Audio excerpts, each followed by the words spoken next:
Hi, this is David Gornoski, host of A Neighbor's Choice and Things Hidden podcast, as well as some of our other programs like Science and You with our Chief Science Advisor, Dr. Yu, and our Seed Oil Survival series that we continue to have great fun unpacking the truth of nutrition. I wanted to give you a quick little message saying we appreciate all the support that we get from our uh, monthly contributors and our one time donation supporters. And we'd encourage all of you to go to our website, a neighborschoice.com, click on contribute, and make a monthly pledge today, whether it's $1, $5, 15, 20, 50, whatever you want to do. Doesn't matter. Just be a part of building this new media project that we've developed to empower and inform, to inspire, to kickstart a scientific renaissance, an anthropological breakthrough and reformation in the church. All these things are possible with your support right now. So make that commitment today and help us keep doing the productions that we have. Thank you.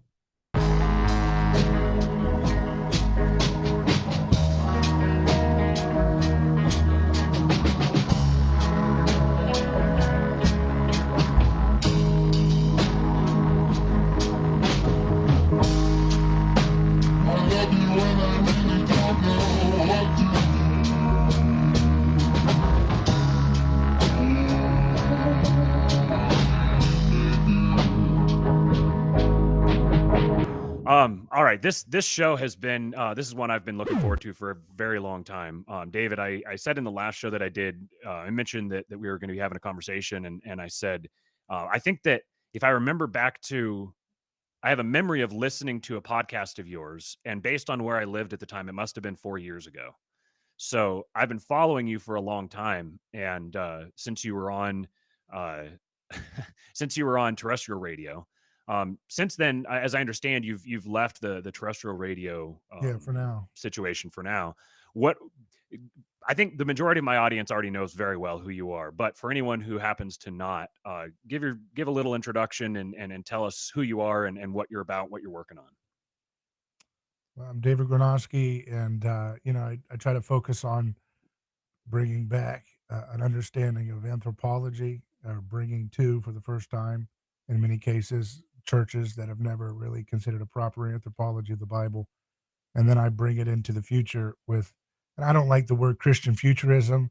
And I think we're going to have to ban anybody that uses the word Christian futurism from any kind of conversation in this topic. But because it's not about Christian, it's like really that's kind of redundant, right? And Christianity built the future. Christianity built history. And let's just take these terms back. History is what Christianity created, and the concept of the future is what Christianity created. Somebody in I went on Uber Boyo. Have you heard of his channel on Oh yeah, YouTube? that And conversation. I was raving about that conversation on here. and then somebody said, "No, Christianity didn't create the future. Zoroastrianism is." And I said, "Oh my goodness, we're gonna tick off those 5 Zoroastrians over in Iran. We love them. Very very nice, beautiful fire displays and everything. But I'm sorry, you guys didn't create the future. Jesus did." Um, and yeah, I mean that's kind of the thing that we work on. We have different programs. A neighbor's choice is my that's my standard vehicle. That's my Model T. That gets you in the dealership. And if you want that step up, we go into things hidden. We do more of an anthropology there, and then we get into, for those who want to, one of those incarnational action points about how to think like epistemologically how Jesus would think. Then we take on nutrition science, right? That's an easy way to start with the Seed Oil Survival spinoff series. Then we have The Science, which was a series that I started about the pandemic thing with all the great voices in that world. And then we have Science and You, which is probably my most far out part of my podcast constellation, which is where we get into new physics with my chief science advisor and physicist, Dr. Yu. And as we say, you don't need a rocket scientist to figure these things out, but just in case, we bring him along for the ride. So it's like a 1980s adventure movie designed as a podcast. And I think, what we're trying to do is really going to be the new university, right? This is the way Mhm. university should be. We should be having ideas cross pollinate.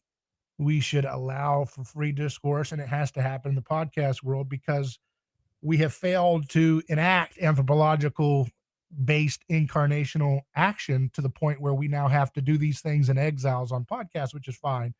But at some point, this is the place. This is the kind of thing that needs to be happening in every church and every university and every every place around town. We need to have coffee shops. We need to have bars if that's your thing. We need to have roundtable salons. Okay, we need to have salons. We have a lot of these. If you read "Fire in the Minds of Men" by James Billington, he was the former Library of Congress director.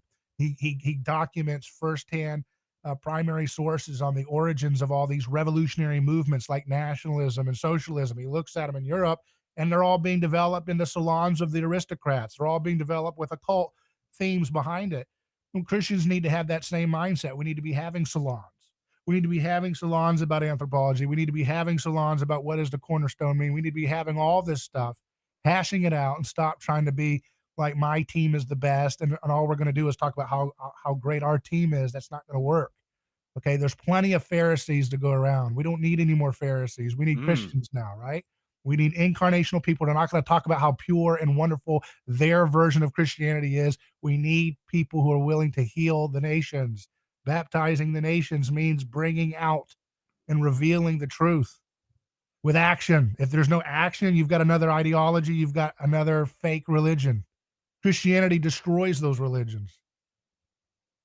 So, There's a anyways, if you think about the word Christian, this is an interesting thought I had the other day. You think about the word Christian, and it's kind of become it's one of those words that you use the word so much that it almost loses its meaning because it just becomes kind of a.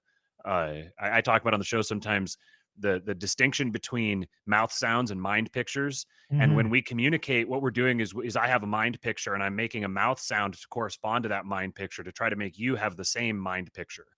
And so words are these different little arbitrary mouth sounds that we use to convey those mind pictures, which is the ideas.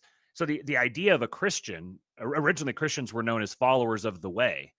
And then the term Christian was actually a pejorative that was used because you are a Christian. You are a follower of Christ. mhm, But it was in a pejorative sense that because Christ is this pathetic figure to the people who are using this term originally. mhm, He's this supposed God who dies this humiliating death and then disappears. And then his followers are going around, and his followers are these weird people who seem to be a part of this death cult um that emphasizes the opposite of the virtues of the society around them.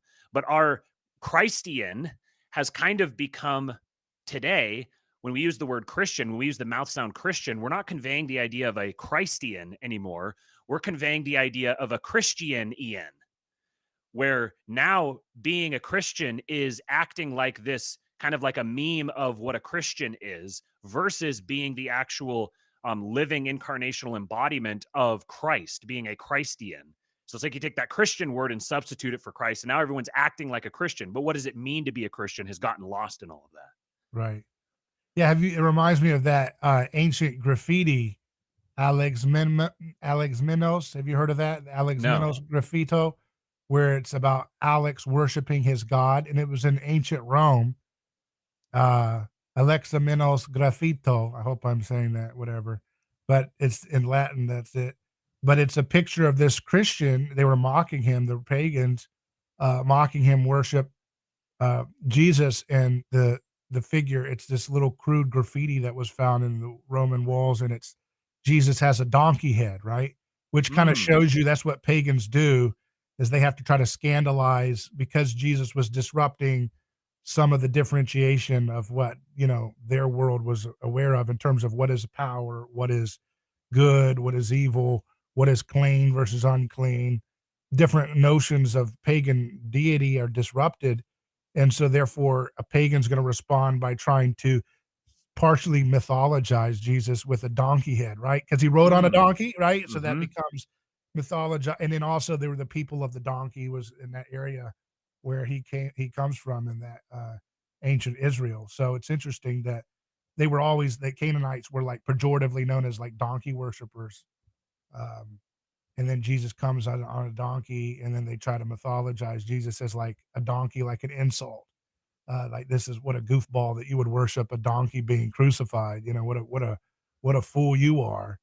And that's what Paul talks about. You know, the cross is you know, this is an offense to the world, right? It's a scandal and an offense, and that's kind of what you're going to see as a result of that offense is this kind of attempt to try to put it back into a mythological framework that they can process.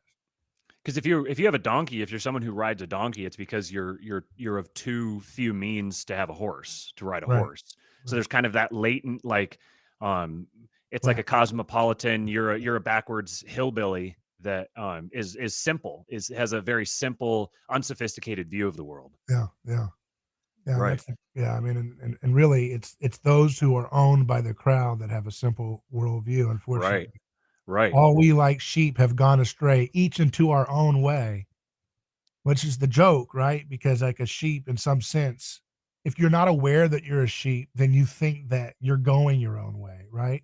Mm, You see what I mean? You think you're yeah. going your own way. That's what the message of that, you know, it's like once you become aware of your sheepness, then you become aware of how you were walking.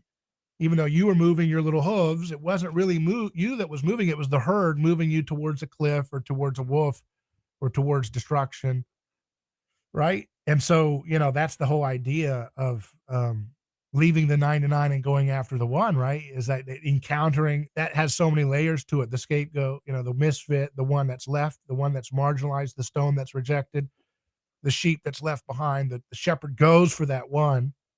And it's almost like that's a psychological state of encountering Christ, right? Is the recognition that you're all alone now in the sense Mm, that you're awake to the matrix of being a sheep.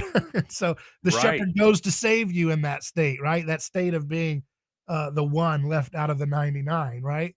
And so there's that layer there that I think is helpful. That you know we need to take back. I mean, Soren Kierkegaard said the crowd is a lie, and I think that's a great place to start. And when you understand what it means to be Christian, right? Is that it's a encountering what does that mean to live in that reality? Like, and then there's this huge creative space that opens up for you to that now start to not fall off into every stupid conspiracy theory and alternative theory, but to be really like artful and thoughtful and being able to unpack and challenge some of the assumptions, right, of that have been given to you in the world, and that's where you can start to be able to be creative and innovative in a Christian sense. You know, that's what Rene Girard said that we didn't uh, stop burning witches because we discovered the scientific method. We discovered the scientific method because we stopped burning witches. So it's the other way around. You know, the way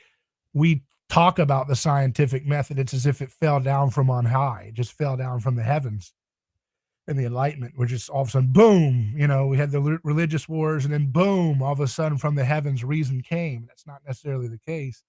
I mean, there's things to critique about the Enlightenment, but I think that's important for us to not get into those stupid traps where we're pro or anti certain periods of history, right? This is all Mhm. redemptive history, and there's, you know, we're growing in fits and starts, and we fall down and we spiral back up, and there's a lot to it. And I don't like to try to pick a era of redemptive history and say we need to go back here and nothing further because that was the golden age. Like that's a very pagan way of thinking about Christianity, right? Mhm.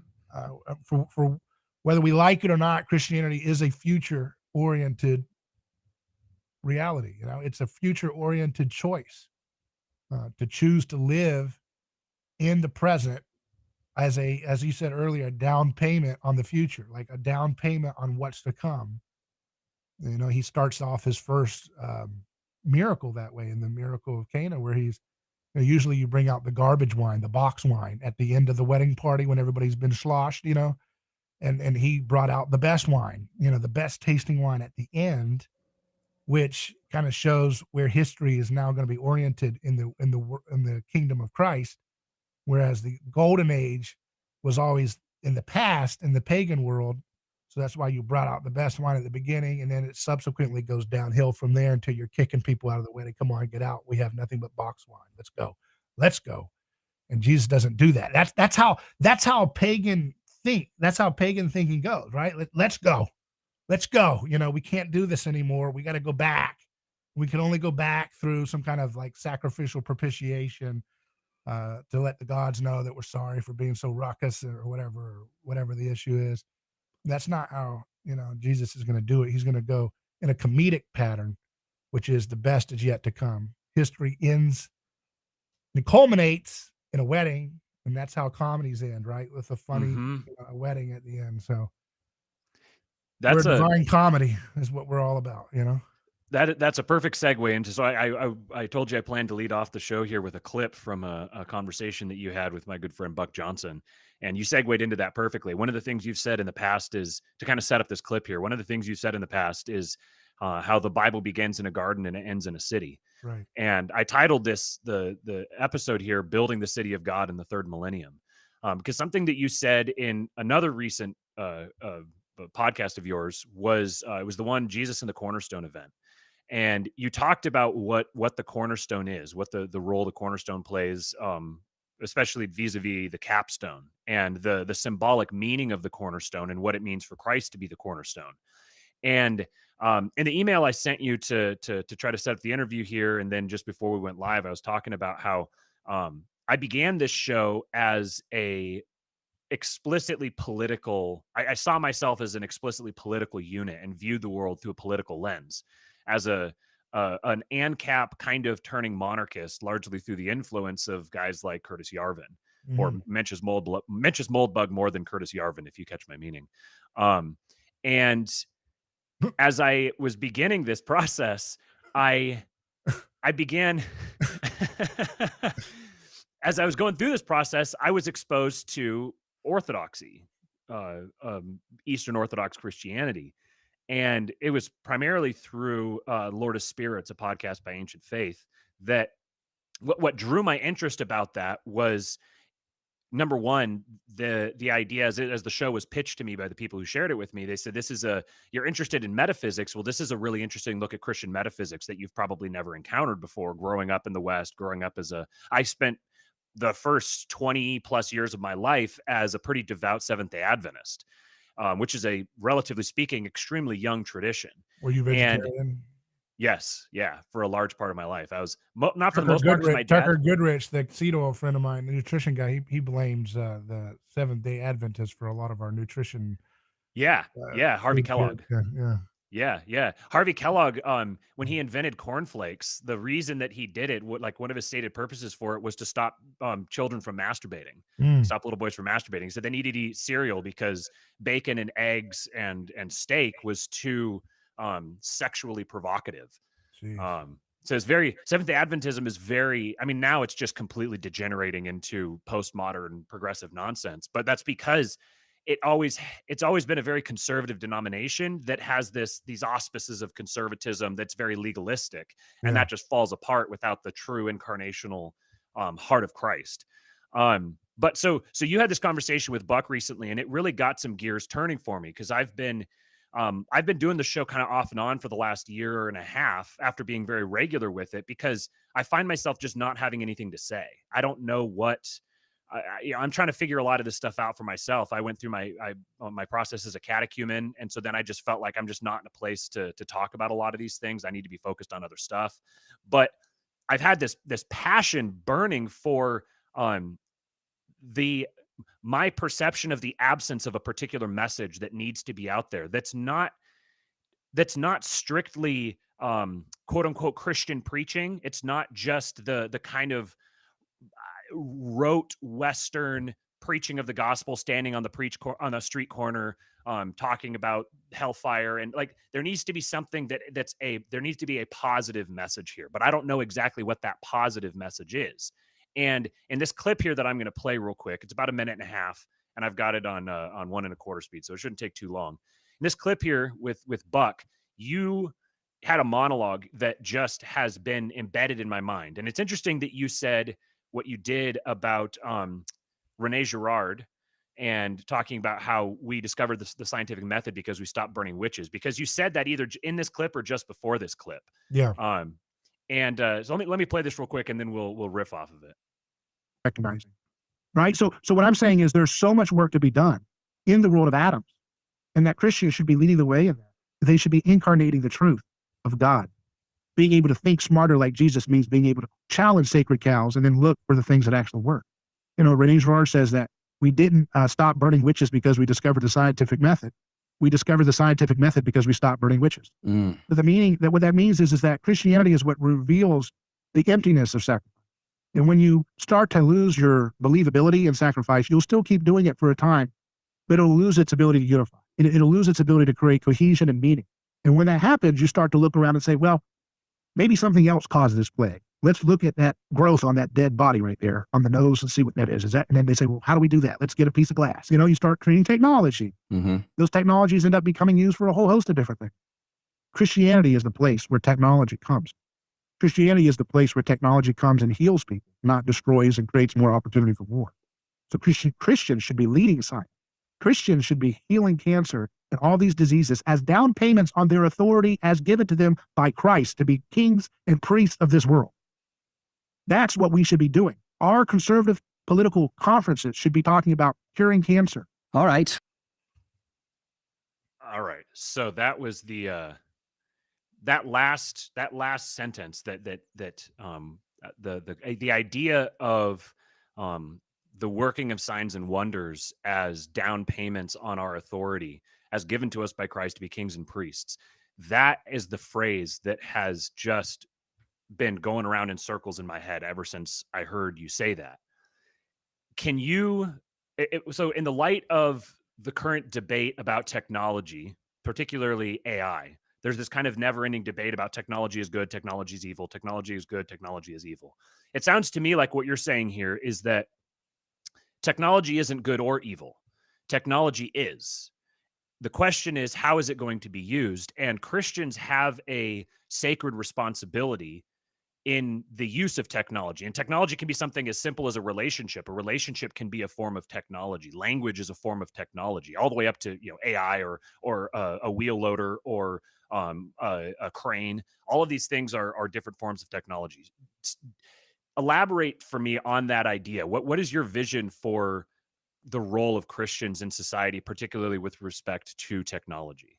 Well, it's like you have with the Enlightenment, you get things like deism popping up, and it's like this separation of the divine from the created.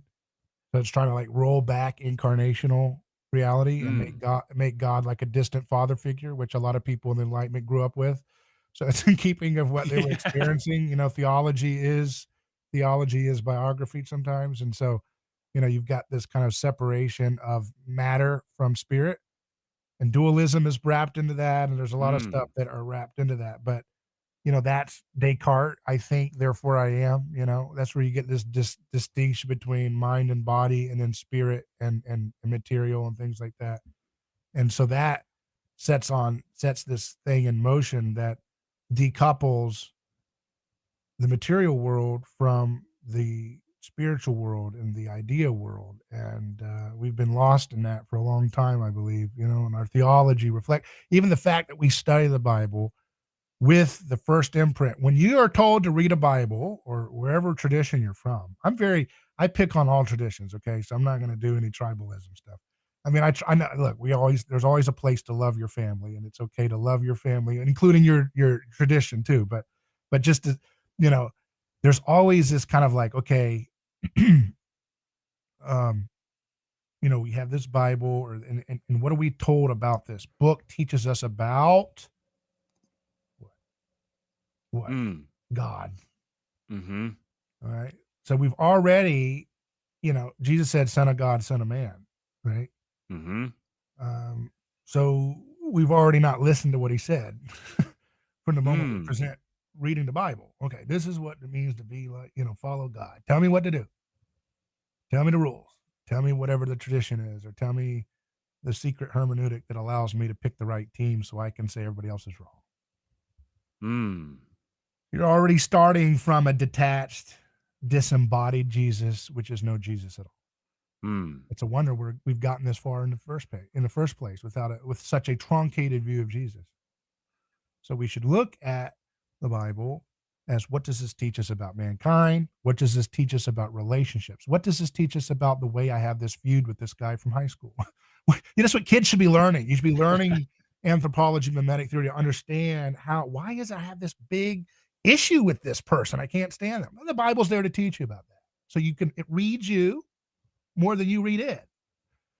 And so it has a kind of existential thing, but it also has this big cosmic thing, and this and God designed this earth to be his home. That's important, like God designed, he designed this to be his tabernacle, his place of rest. And it's important for us to not worship the map or to worship the icon over the created. And we're not even supposed to worship the created thing, but the point is it should all be put in its proper place. Right. All these are signs pointing back to something else. So creation was designed to be a reflection of God. It was designed to be his home. We were made in his image. We were made to be a kind of co-creative reflection of Jesus, reflection of the word. And so that's what we're supposed to do. So here's why I'm saying all of that, just to say, I have an issue with some of the ways in which Christians smuggle in this disconnect again when it comes to things like signs and wonders. And let's just give two examples of how this works. There's the one that says, don't tell people to be like Jesus. You're not Jesus. Who do you think you are? Shut up, sit down. Okay, well, by doing that, you're rejecting Christ. The Spirit of Christ is being rejected in that mindset. People are so afraid, and they'll always use the boogeyman of like cult leaders and Jim Jones, or all these different figures like what's that guy, Charles Manson. That's what it looks like to think you're like Christ. It looks like that crazy stuff, right? And so they use that as like a fear mechanism to stay in the boat while Jesus is walking on water. If I walk on water, I'm going to look like Charlie Manson. Or I might get trampled down and mutilated by a mob, or put in prison and accused of the most heinous crimes known to man, right? Falsely accused, falsely scapegoated, falsely maligned, destroyed. My family might fall apart. I can't walk on water. That's Jesus. And I'm going to sit in the boat and I'm going to be his biggest fanboy ever. That's what Christians do. Do you see what I mean? That's what they do. They do it with every fiber in their being. They stay in the frickin' boat 2,000 years later. They stay in the boat. That's the way they should not be doing, but that's what they do because they can feel safe and pious and holy. I worship Jesus in the boat better than you do. I know the right tradition. I know the right doctrines. I know the right ritual. I know the right baptism. I know all that. You don't know it, and they're over there. No, I know this, blah, blah, blah, blah. And you're all, trying to show off who's worshiping. Oh, man, look how awesome he is. See how he walked on the water? And then you come up with your theory about how he's walking on water while the other guy's like, no, I think it's this way. And you're like, no, it's not that way. You're spending all your time in the boat. You ain't doing nothing. You're not being Christian. Christianity is you get the heck out of the boat and you be Christ. You become Christ. So instead of making Jesus an object of your life that you put in your pocket and say, I've attained it because I've joined this church, or I've joined that thing, or I've done this type of baptism, or I've done that type of thing. No, Jesus is the subject of your life. See the difference? When they talk about like, don't objectify women, don't objectify Jesus. Don't objectify Jesus. He's not something to attain. And the reason why we like that is because it's safer. It's safer to attain him as an object of your desire rather than the subject of your life that you are becoming. You are made in his story. History is Jesus's story, and he is divinely creating he's weaving a story with each of us, a reflection of him in its own in different ways, unique way. And we get the church is the body of Christ. Right. And he said, we're going to do greater things than he, and people still don't believe it. They still think he's just being cute. He was being really sweet to us. He's patronizing us like that, boy. One day you'll throw the ball bigger than daddy. Look at you. That's what we all believe in our bones. Because if we believed it, we wouldn't be sitting around whining about things. We don't believe it, man. We don't believe it. So all we do is we spend all of our time talking about Epstein Island and and how come Hunter Biden doesn't go to prison, and how come the Federal Reserve, and how come all we do is complain because we're afraid to get in the water, because we're afraid we're going to drown or whatever else. right? We don't believe it. We don't trust in him. We don't trust in his way, and we don't want to become him. Theosis, right? We don't want to try Mm-hmm. that. So we just try to just be holy and pious and talk about how reverent and how, my goodness, it's this dogma, it's that thing, and look at me, I'm doing all the things right. And it's like, okay, but that's not what he's doing.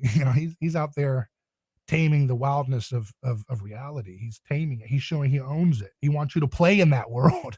He wants you to play in taming the storm of reality. Make it your sandbox to play co-creatively with him, right?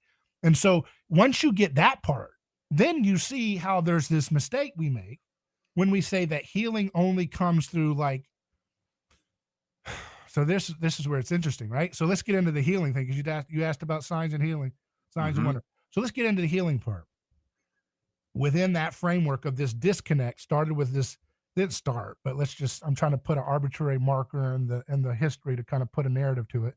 Deism disconnects creator from created, makes it separate. There's daddy issues going on in this theology. That's baked into the cake of a lot of different things that come out later. Theism, classical forms of theism also have a kind of dualism.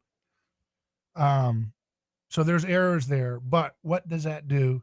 Disenchants the world, and it allows you to be blind to mimetic encasing of truth, right? Because your focus is all on, man, he's so holy, he's so awesome, and I believe in all these things in your head, but you're not acting it out. You're not walking on water, so therefore you're not following Christ in its full potential. So when you get to healing, then you get to this disconnect where it's miraculous healings by laying of hands and prayers and miraculous things happening supernaturally, or it's just whatever the heck the doctor does. Or if you're kind of anti-establishment, then it's whatever the heck your natural doctor does, or whatever your chiropractor. That's it. That's it. So it's either supernatural stuff, or you pick the establishment line, which is whatever the official doctor, AMA, government approved establishment protocol is for this particular disease. Or you get the little, I'm mimetically against that. So you pick a silo in opposition to that, chiro, whatever, and that's your thing. And no attack to any of that. But you're not thinking about healing in that big incarnational action framework, right? Which would be looking at how do you start actually curing these diseases, like actually working through using your mind, using your hermeneutic of suspicion to be distrustful of some of the established paradigms about textbook knowledge about what diseases are and how to solve them. So when you don't have that kind of hermeneutic of suspicion pushing you forward, you won't have the courage to see what's right underneath your nose. You see what I mean?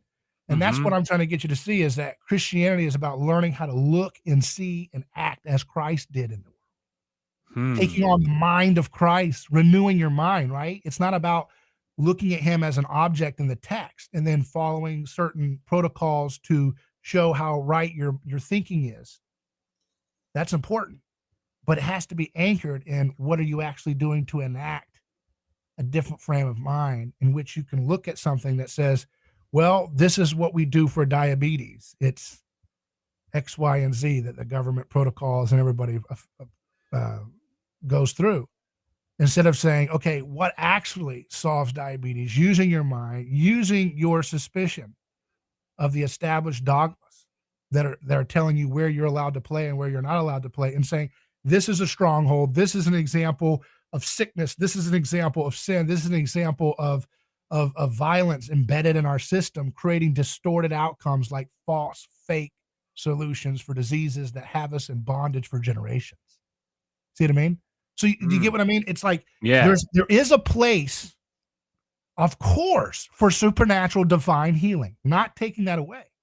But when you take a disconnect, right? When you disembody the message of Christianity, when you separate creator from created, what do you get? You're going to get, well, there's exceptional examples where there's a supernatural healing taking place in the church, or then there's just whatever the established textbook view of healing is. Does that make sense? Right, right.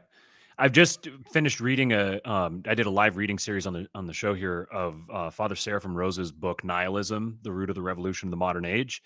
And in the book, he talks about what he calls the 4 stages of the nihilist dialectic, and he traces them. He kind of does what you did, where for a narrative sake, because human beings, we're narrative beings. Yeah. Our entire awareness of reality is constantly embedded in narrative, and he picks sort of an arbitrary point to start, and Mhm. so his 4 stages are liberalism, realism, vitalism, and then the nihilism of destruction. And the way he lays these out is that liberalism, the stage, begins with um, like a falling away from devotion to the idea of an absolute truth, where truth becomes something that is not, they're not explicitly hostile to the notion of truth, but they're kind of ambivalent to it or sort of aloof from it. But that ends up being each stage of the nihilist dialectic lays the foundation for the next stage, which is in a sense a reaction to the previous stage, but it's actually a furtherance of this previous stage because it accepts the core tenets of the previous stage, but says you're doing it wrong. Right. So realism is the response to liberalism, where realism says, no, none of this like kind of aloof, detached liberalism that's wishy-washy and milquetoast. No, we're going to be explicitly hostile to the notion of truth. We're going to be rigidly materialist. There's not even going to be a metaphysical awareness. Just simply eliminate the possibility of metaphysics and focus rigidly on rationalism, humanism, etc. And that then lays the foundation for the vitalist response, which is where the vitalist says, no, you're a bunch of detached nerds who are buried in your spreadsheets. You don't understand the spiritual realities of human nature, because they're sensing this detachment from the spiritual world. But then because in the earlier stage, absolute truth had been, humanity had detached itself from a notion of absolute truth, which absolute truth is a person. Humanity had detached itself from that person. So the vitalist response becomes all these sorts of weird pseudo-spiritual. This is where you start getting into the new age. And then kind of on the right-hand side, you'd have like the Evolas perhaps. And on the left-hand side, you would have like Foucault or Derrida or some of the French postmodernists. Then the nihilism of destruction is basically where we're at now, where not only are we now abandoning or hostile to absolute truth, but we're like explicitly at war with it. There's an explicit declaration of war against God. He uses Nietzsche, obviously, as the paradigmatic nihilist, but there's this open warfare against God. But then he lays out the nihilist plan, which is you've created a vacuum. By killing God, you create a vacuum, and something has to step into that vacuum. So what you're going to get then is a new God, and then the desire to create a new world for a new man to dwell within. But that new man is now no longer an incarnational man. That new man is an idea. It's strictly an idea that has no tangible basis. So it's actually driving humanity into subhumanity. Where the nihilism of destruction is the stage we're reaching now, where you're getting human beings are being genetically changed to the point where you can begin questioning whether you could even consider, like scientifically, whether you could even consider this a human being, or has it been genetically changed sufficiently where you can no longer call it a human being? Is theosis possible with someone who is genetically no longer human? We're at the If level you have like now, a pig face one day or something, like a Ninja right? Turtle character. Mm. Right, yeah. I mean, if you have a pig heart and then you like And can grow Jesus save a a pig lizard heart? tail, Can right? Jesus come inside a pig heart? Right, That's right, that's yeah. the takeaway question from today. Right, right. So this is, you're talking about this dualism Yeah. here and the deism stage where man begins to treat God as this kind of far off, distant, like you said, it reflects the daddy issues. And that's actually, there's something even more profound in that I think that we could get into, where the show is called Kingpilled. What does it mean to be a king? Where does kingship reside? Who Mhm. is the ideal king? What does the ideal king look like? How does he behave? And I would contend that the king, the true king, is the man who comes up to a mud puddle and nobody can get across the mud puddle. So he lays himself down in the mud puddle so everyone can walk on top of him across from dry land to dry land. Kingship is a sacrificial act. The king is subject to his people. And that's something that doesn't begin from the top down, in the sense that you're not going to install a king and magically transform the people. Yeah. It That's what all starts these from the right-wing people. guys want. I call them the Right. little Caesars. Yeah. Right. And that was the ideology that was drawing me, that was pulling me, but there was Yeah, something about it that just I didn't saw, seem right. yeah, the name Kingpilled. I thought, oh my goodness, we're gonna get another monarchist. Oh my goodness. But you're just falling into another, playtime, Right. You're not, fantasy, you It's like can't it's like a mistake video the game, you're just playing a virtual reality. Oh. And right, it's the which same is thing, like, it's the same mistake. I mean, I hate this when these people make the same mistake, and we all do. So I've got to be careful. I never want to be, it's easy to get in the flash and say these people, but right. we all do it. But make the same mistake that the freaking people of Jesus' time did, right? They're like, no, I Mhm. don't want you. I want a king. Dang it. I want a Mhm. Messiah. It's like, and then 2,000 years later, you got these people saying, I'm a Christian nationalist. And you're like, okay, well, love your neighbor as yourself. No, beat them, put them in prison. We need to come back with crucifixions, and then we love Jesus. I'm like, no, dude, you totally missed it, man. I'm sorry. You just totally didn't get it. And they do that because, again, there's all kinds of ways to objectify Jesus as an object, as a part of your kind of pantheon of your ideology, rather than making him the subject, right? The Mm. subject of your life that you're becoming like, and you're actually doing it yourself, right? I Mhm. mean, that's totally missed when you take, because they always do this, and this might step on toes, but a lot of people love to do that thing where, oh no, when Jesus was doing his ministry, that was the mode of the suffering servant.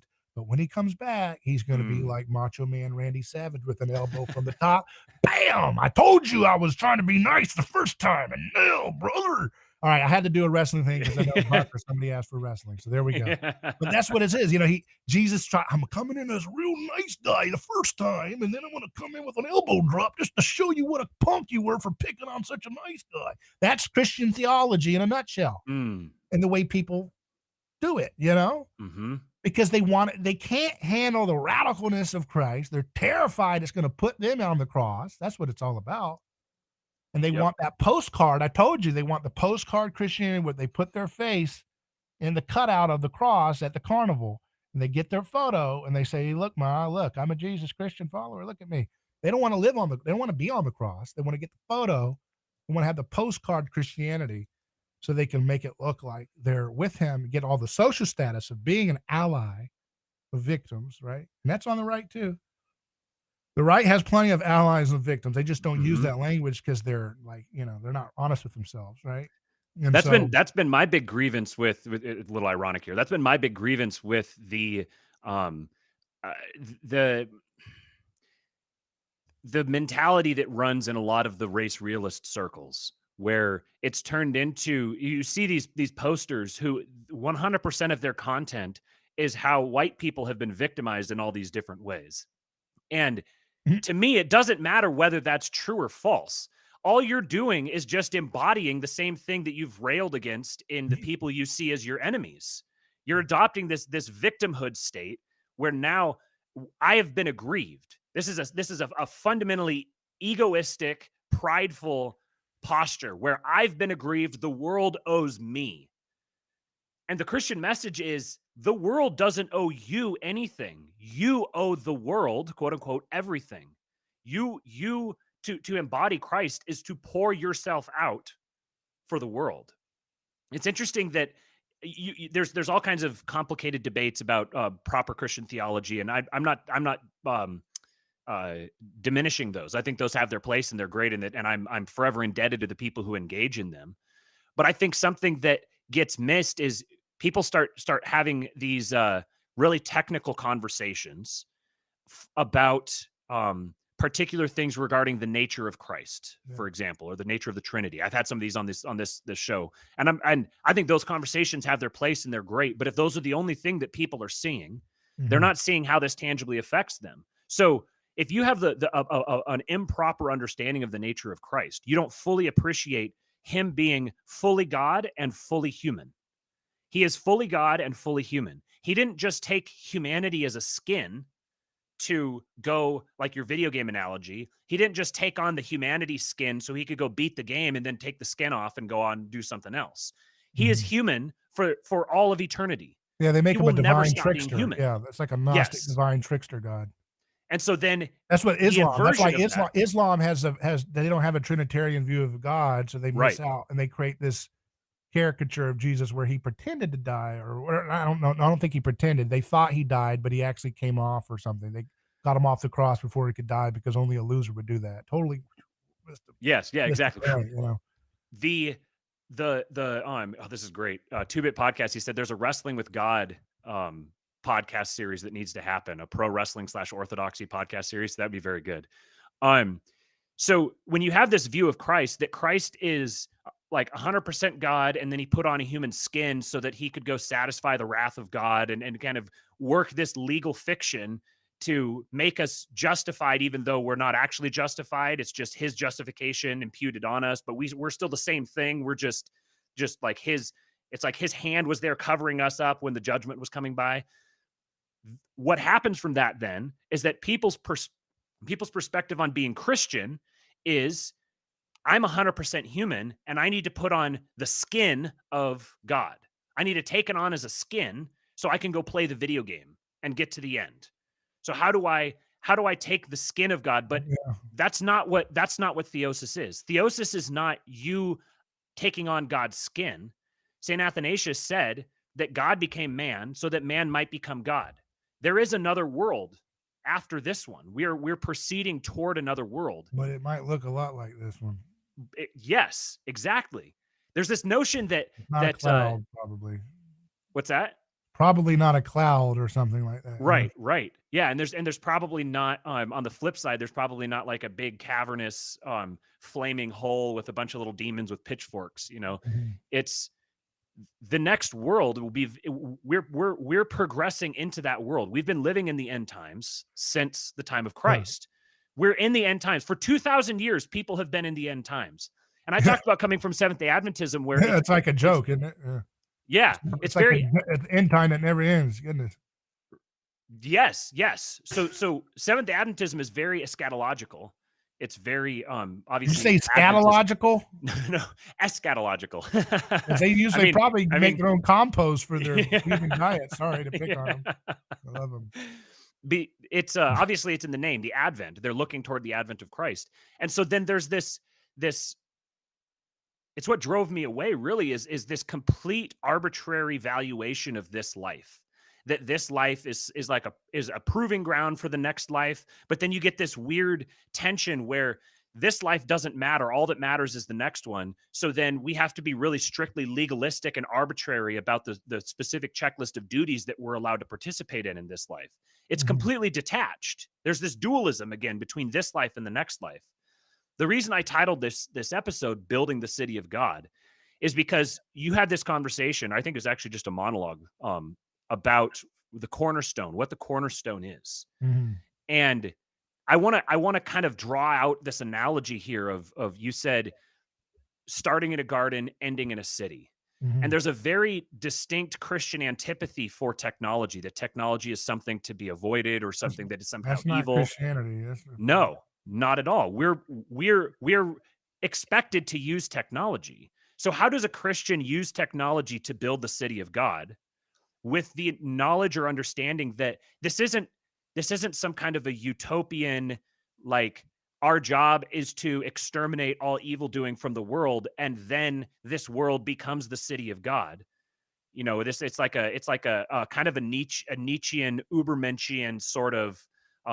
We need to literally build a city here on this earth that is literally the throne of God. Like these things are both literally true and not literally true at the same time. Are you tracking with what I'm trying to unpack here? Yeah, say it again just to help me focus in on it. So I was pulling up a Bible verse while you were talking, and I'm going to read it. Okay. So you've got these a couple different ideas here. One of them is the story of the Bible begins in a garden and it ends in a city. Right. As Christians, our responsibility is to manifest the city of God in this world, in this life. By making our lives living stones in the edifice of the structure. Yes. Bingo. That's it. Yes. That's right.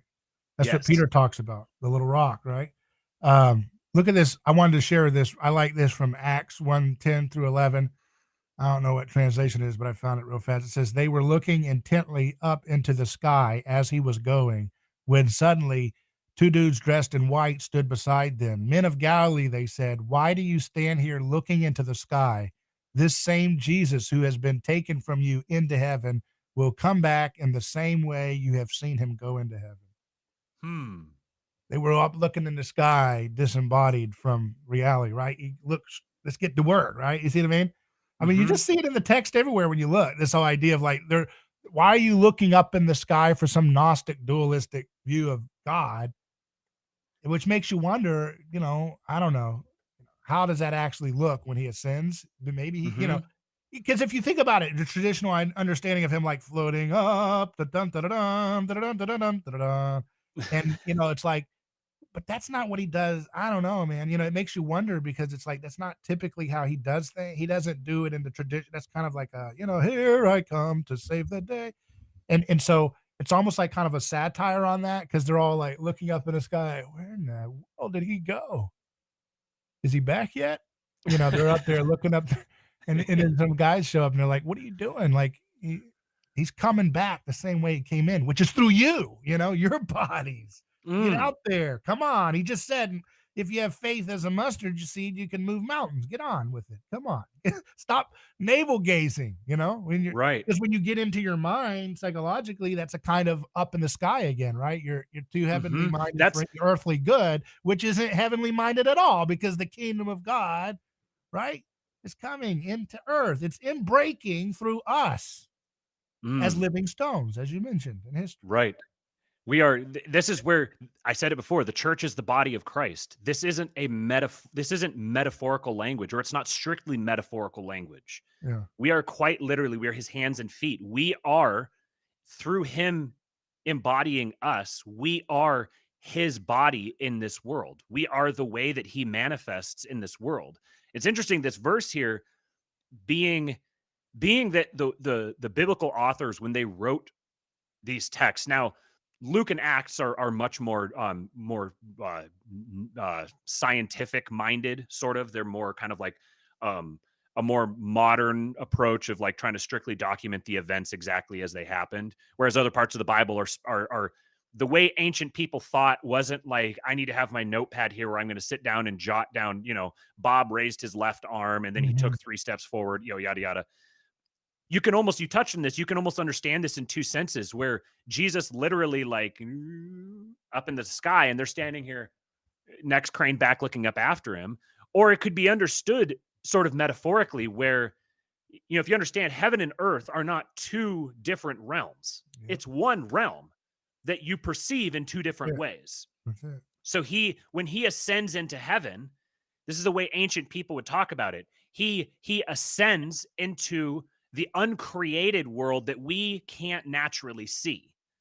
And they're looking up into heaven. So they're sitting there staring into the uncreated world, kind of like, all right, are you coming back? What's going 'Cause on? they're And still holding on to the objectified version of them still. right, They're slow right. to learn, and that's what's funny about the text. The Bible's so funny, and it's kind of satirizing your expectations of, like, divine power, right? Right. And that's why if you're always craving for a king or a Caesar, you're not letting the Bible read you, you know what I mean? Mm, You're still going off to this looking to the sky for my hero to come save me. You know what I mean? Instead of like, hmm. no, man, that's not at all what this is about. And the Bible's right. It's mocking. It's kind of laughing at it a little bit if you see it there. I mean, it's funny. Like, in what other religion would that happen? Think None. about. See, we're so terrified to engage the text in some ways because we're afraid we're going to go off in the wrong direction and create a new cult. I get it. You know what I'm saying? But like, we're afraid to like to let the text be playful because the text is filled with all kinds of puns and double entendres and all Hmm. these different things. And we're afraid we want to make it really rarefied and very solemn and all this, but has those things. But it's very humorous and it's satirizing man's notion of the divine, like you said. Uh, it's satire. I mean, what other religion would do that? Would be like they're all looking up and they're like, and he's like, no, dude, what are you doing? Like, why do you got your head in the sky? Why do you got your Like head the, in the the clouds? the ostensible heroes of the story, so to speak, the Yeah, way that it would. that's something Hercules would do or something. Zeus, you Right. would look into the sky for the thunderclap or something, right? That's not what we're gonna do here. So the response, like kind of the little voice that I always have in the back of my head as I'm contemplating these. I'm trying to get this new. In the Orthodox world, they talk about the phronema, which is kind of like maybe best translated like mindset or like sort of like spiritual slash cognitive posture. Mhm. And as I'm trying to take this on, I'm trying to strip myself of some of this old baggage, or let some of this old baggage be stripped from me that I've brought to bear here.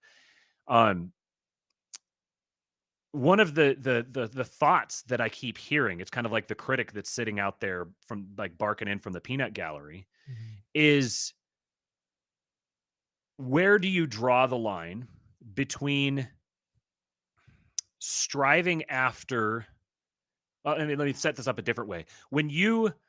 If you begin to embody um the activity of sacrifice in your life, if you begin sacrificing for your loved ones, for the people around you, what's very likely to happen is like what happened with Job, is you're gonna accumulate great wealth. You're gonna accumulate, whether it's specifically monetarily, or if it's a great number of people who respect you. And through that respect, you earn this responsibility that you now bear. And Mhm. responsibility and power are kind of are like cousins. They're always together. And maybe they're like twins. Responsibility and power are like siblings that are always together. So there's a sense in which, by the more self-sacrificial you become, the more powerful you become. Being able to affect signs and wonders is a form of power. It's a form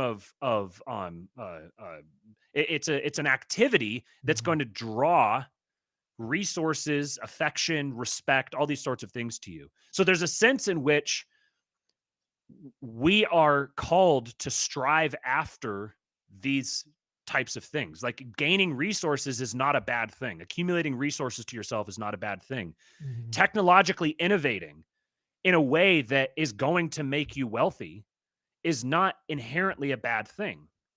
There's not, but yet it's also very true on the other side that technology is inherently corrupting, because, or not inherently corrupting, but it tends to have a corruptive, corrosive effect, because man, if men don't work, then they wither away. Like, literally, physically, you'll wither away if you don't work.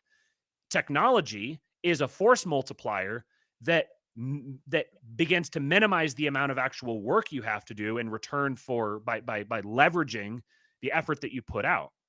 So how do you balance these two forces? So say you have I this mean, vision of should Jesus have swam the Sea of Galilee to catch fish? mm, I mean, just, like, seriously. I mean, mhm, he had a technology and he got in a boat. I mean, was he complaining, "Oh my goodness, what's this gonna do to my work commitment?" I mean, you know what I'm saying? Think about how right, we right, overthink these things. mhm. Would he have driven a car if they had a car back then? I mean, if they had. Exactly. Yes, yes, absolutely. Right. Uh, He rode a donkey. Like, he's using technology. yeah, somebody had to use technology to figure out how to get that thing to stay still so you can get on it. You know what I mean? Mhm. A rope. Yeah. Yeah. Yeah. I mean, Right. is that profane? Is that missing the mark? Is that a sin to put a rope around a donkey's head or whatever to move it? Mm. I mean, there's a technology in making wine. He used some kind of technology to make wine, whatever he did Mhm. with the water. Um, what else is there? I mean, think about different. There's a kind of technology to the fishes and loaves. The gospel itself, as I've said, I call it the gospel technology. The gospel is a technology, okay, where you have the same mythic structure of Yes. scapegoat lynching, but told from a different camera perspective. So that's like an artistic technology. It's like the first time you have color versus black and white film, but much, much more staggeringly uh, paradigm shifting than that, right? Where, okay, we're going to get the same purging experience that a community is going to write as a thing that the gods did, visiting upon them to remind them not to break too many taboos of difference. That's how they're going to misremember it, so as to not face reality with what's really going on. Um, and the gospel texts, these are texts written down with language, right? This is a type of technology meant to help you see things in a different light. And then you have a responsibility with that to do good things by that and to love your neighbor. Iconography. Yeah. Or Iconography is a technology. The Eucharist is a technology. to build a hospital. Mhm. Um, You know, putting mud on someone's eyes is a kind of technology to let them see. Mm. I mean, these are all, I mean, why are we scared of technology? How in the world are you going to build a city if there's a garden and there's fruit trees and then there's a city with fruit trees and rivers? How are you going to get the city there if you're not building, if you're not using tools that are extensions of yourself? And this is what it means to exercise dominion. That was the Pagans command are that man was terrified of the given. forest. Remember that movie? What was that movie that came out? What was that movie that came out? No, by the guy that did Hereditary or whatever. It was the movie about the Midsummer. Remember that movie? The horror Oh, movie I didn't see it, but I with was the aware. But Swedish I little cult I and the can't watch stuff creepers like and all that. that. Yeah.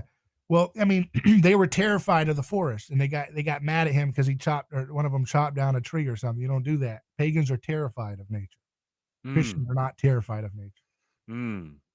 But the problem is, you know, it's obviously easy to point out the mistakes and the errors in that because, you know, we got Christianity destroyed and demythologized nature so much that we've got goofballs like Fauci mixing, you know, chimeric, you know, bat stuff with human stuff, right? And putting human scalps on the backs of beagles' butts. Holy shnikes. I mean, Mm. so there's an extreme lack of fear and reverence for nature that's been unleashed because of the biblical text impacting the Western mind, such that nature is so not, we're so not afraid of it in that way that we're willing to do these horrible merging of things to the point where it creates hell on earth. I mean, so there's a balance, right? I mean, obviously you have to have respect for boundaries, right? And trying to make, like you said, pig hearts.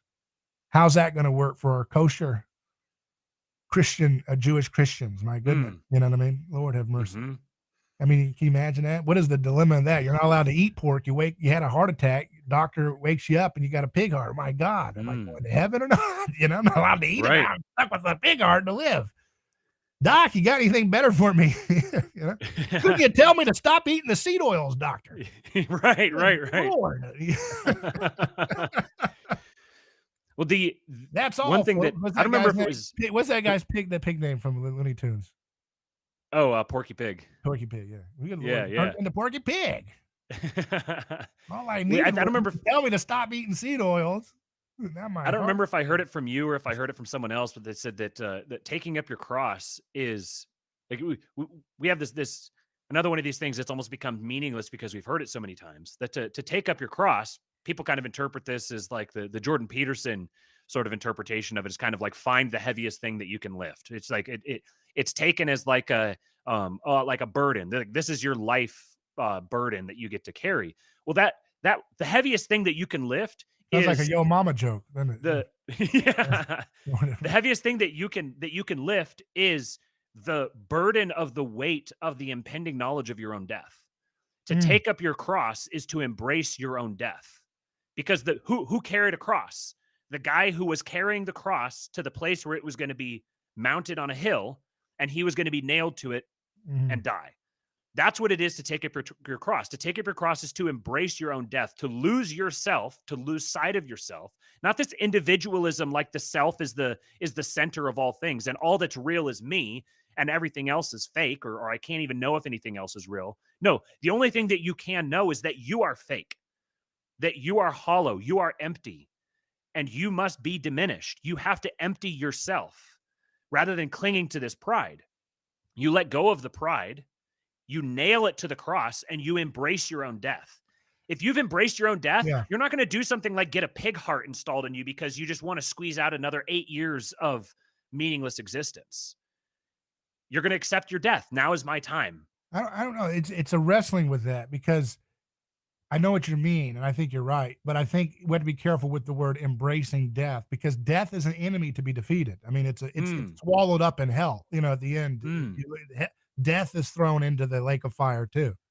Yeah, it's not embracing death. Satan it's embracing is the accuser. Death is this other stronghold that's part of the complex of our problems, right? So we don't want to hug death. We want to throw that son of a gun into the fire, right? Throw that son of a gun in the fire. But the way in which we do it, you trample out death by death. Right. You embrace the awareness of that. You're not hiding from that. You're recognizing Because and you're accepting that you're going to it's die. looking at death and realizing that it's not the final word and that it's been Right. defeated, and therefore you're going to live forever, so start acting like it. Mm-hmm. You know what I Right. mean? There are two deaths. There are two deaths. There's physical death and there's spiritual death. We are going to physically die, but But we're gonna that's live not the forever. real death. But we're Yeah, going to we're gonna live have our forever. body, our body right now is a seed, and it's gonna plant even more fully, completely incarnated, um, oneness with God, and it will be material, right? And that's the thing, is like we're not going to a disembodied earth that's gonna be floaty. It's gonna be physical. We might have Mount Mm-hmm. Everest still here. We might be climbing it. We might be able to go find out those other planets and whatever else is going on out there, find Aslan, whoever that guy is, Mm-hmm. we might be able to do a lot of things we weren't expecting. Um, but I think death anxiety is where you become owned by death. That's what Peter Mm. was driven by, right? That's why he slashes the ear, right? Because he's facing his mimetic double, the servant of the high priest, um, and therefore he's not hearing. He doesn't have faith. Faith comes by hearing. He can't hear what Jesus has told him, that we're not doing force and coercion to get the kingdom of God to come. And so by trying to strive to the point of death to protect Jesus from death, you're still owned by death. You're mimetically still owned by death, right? And that's kind of like what we talk about with mimesis, where it's like you can do the mirror opposite and still be governed by the principle of Mm-hmm. sovereignty over you, right?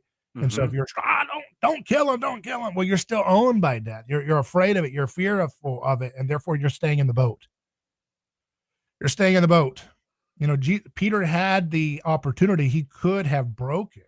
He could have disrupted potentially the mimetic spell of the crowd trying to kill Jesus. He could have faced the threat of death and social exclusion. Remember that girl was like, "Dude, you have a hick accent. I know you're one of his friends. You're Hmm. one of his redneck friends." And he's like, "No, that's not me, man. I don't talk like that. I don't know that guy." Right? That's the same. That was the mirror. It's the same thing as what he did when he slices the guy's ear, right? Hmm. And the one, he's struggling against death in a sense of like in the mirror opposite. I want life and I'll kill to get it.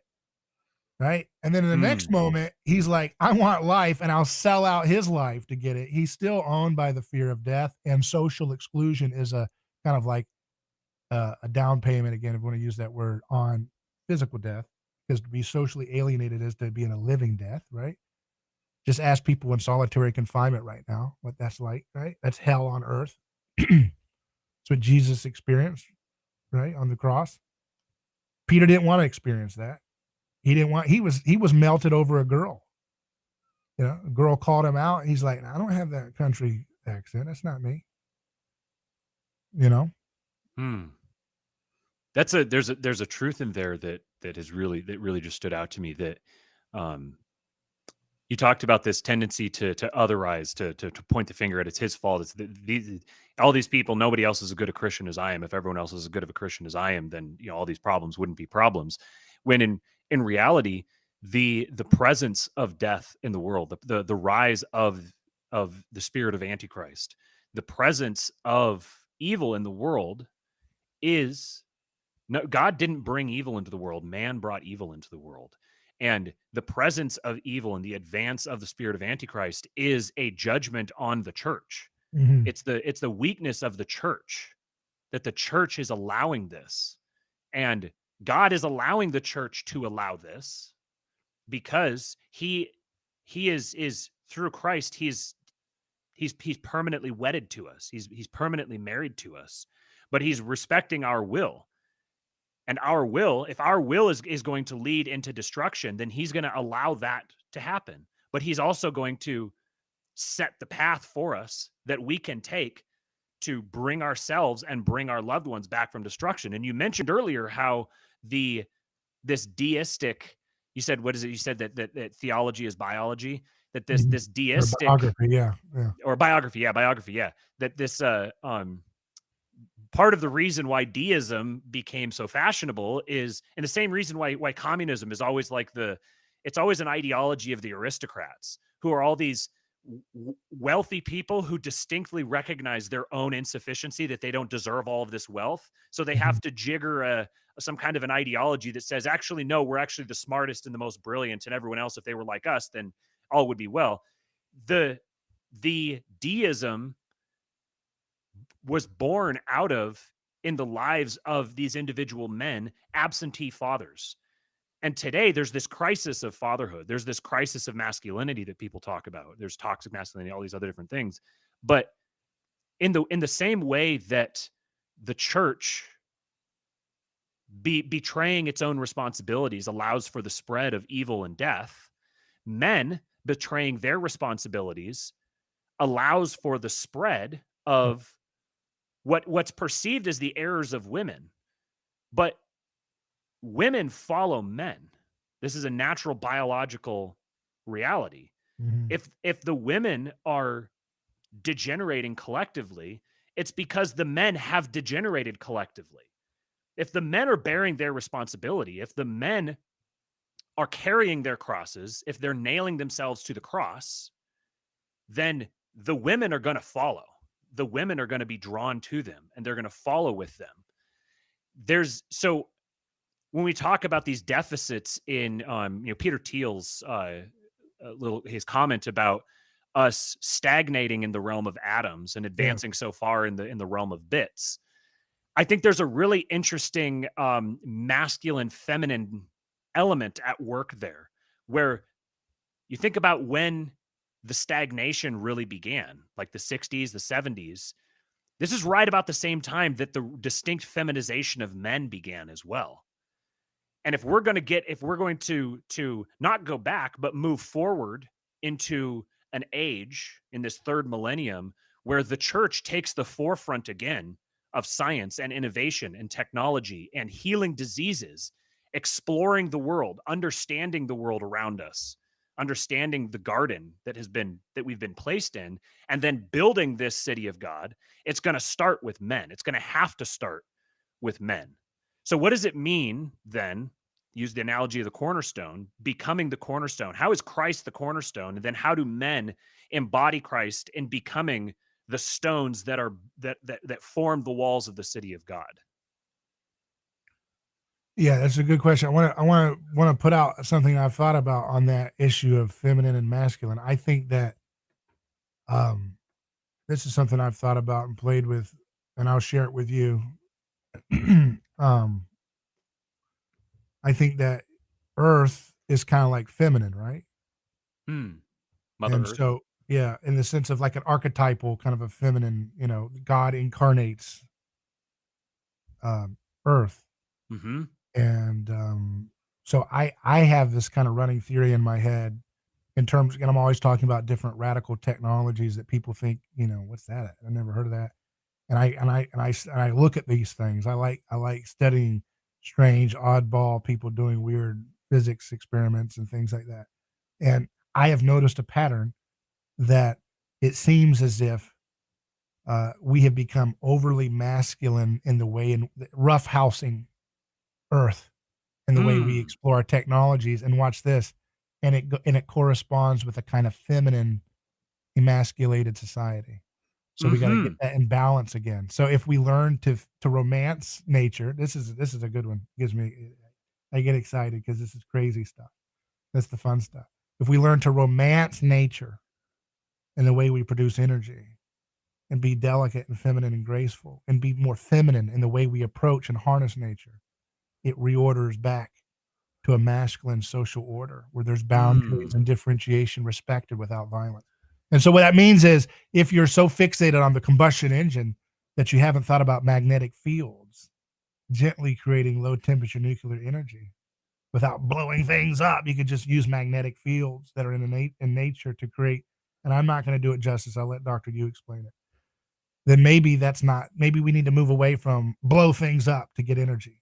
And the same thing with now there's a stupid way of doing that too, by the way, where you're so romantic to nature that you're impotent in the energy you produce, like wind farms and solar panels. Okay, that's too romantic. Not because you're not able to take care of society. We need to have reliable energy that's affordable. And not. And so Obviously, there, you can't go that way. That's the dumb fake green energy. See how we take back the terms, by the way? Uh-huh. I hate these stupid conservative people. No, the green energy. No, it's fake green energy. It's Mm-hmm. fake. Just like fake, news or whatever. Fake So mainstream media. Yeah. the same thing with, I keep talking about elemental transmutation, and people think, what the heck are you talking about? Right. But I mean, I've literally investigated this, and you can go back and look at Science and New episodes, and you'll see that we've hinted about what we've looked at.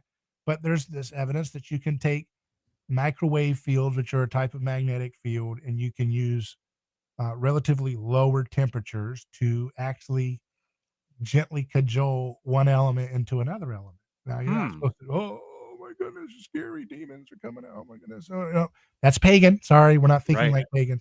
But if we can eat trash and find rare earth elements, our electronics, or to provide, things that we need, then we don't have to violently penetrate the earth with these mining things that end up exploiting labor and creating wars. Like, why do we want North Korea $6 trillion worth of untapped rare earths in there? And China's got access to things that we want, and all these things, so that puts all this tension and puts all this violence and conflict and sacrificial bloodshed on the table, where you can heal that by having a more gentle, feminine, graceful approach to nature, low temperature, gentle, and all of a sudden we're moving one element to another, right? And guess what? When we have rare earth elements that are abundant from trash, now we can alleviate that ridiculousness of having a overbearing motherly prison system to regulate everything and to incarcerate us and to regulate and control and give us 3 square meals inside of the belly of the prisons, which is, by the way, don't ever let any of these little tough guy, little Caesars tell you that they're tough on crime because they want to send people to prison forever. That's a very overbearing mother approach. You know what I'm saying? Like, think about that. Yeah. Yeah. And then they say, oh, I want tougher than that. Okay. You go ahead. You be the first to bring back crucifixions, buddy, big tough guy. They don't want to do it. They're just, it's LARPing. It's trying to be Right. tough. They're desperate. They need help. They want to feel like I don't mean help in the middle. They need help in terms of they want solutions, and they're desperate for answers. And it's hard to kick against the pricks. But you see what I mean? Like, anti-gravity. Why do we have to have cars that have to have tires and all this friction on the road? Why can't we have anti-gravity? Why can't we realize that gravity is not just an attractive force, but it also has a repulsion to it? And if that's the case, then how do we gently use that? And how do we think about that? It might be right under our noses, right? You see what I mean? So that's incarnating feminine, treating Earth in a feminine way. And then that somehow opens up radical decentralization, so that men, the way, governments can be, men tend to be more liberty oriented instead of like trying to create a big, giant, overbearing, controlling nanny state, right? And it balances out. Isn't that neat? It's pretty cool. I mean, I think that's pretty cool. Now, did I go off on too much of a different topic? No, this is perfect, because I was so atoms, thinking about atoms versus bits. So if you think about these kind of stereotypically, women have often been associated with healing. There's this like nursing. Nurses is overwhelmingly represented with women, because there's this the natural motherly nurturing instinct that's associated with healing. When a man is sick, like, he just wants to lay his head in his wife's lap and just have her rub his back, and like, you get the man cold where he just kind of turns into a great big baby, and you want that nurturing motherly instinct. So there's a natural, in the world of atoms, you get this natural feminine, the feminine spirit is naturally drawn to it. Whereas men tend to be a lot more rational, and I'm saying that almost as a pejorative. Men tend to be much more the realm of bits. Like, if you think about computer engineers and software programmers and all this sort of thing, like, that's the domain of men. Men are the ones overwhelmingly represented there, because that more kind of trapped in your head, heady intellectual thing, that's much more masculine. The problem is when you have when men stop being men, women start being men. And if women start being men, now you get poor women and poor men, because women make poor men. If the women start becoming men, then the men have to start becoming the women, because there's these kind of oppositional forces where one will breed the other. So it's no wonder that our gender roles are all thrown in the air, because it began with men no longer being responsible capable Christ-like men. The loss of, I think that you can This draw can a be connection explained here. this can be explained anthropologically because competition breeds undifferentiation.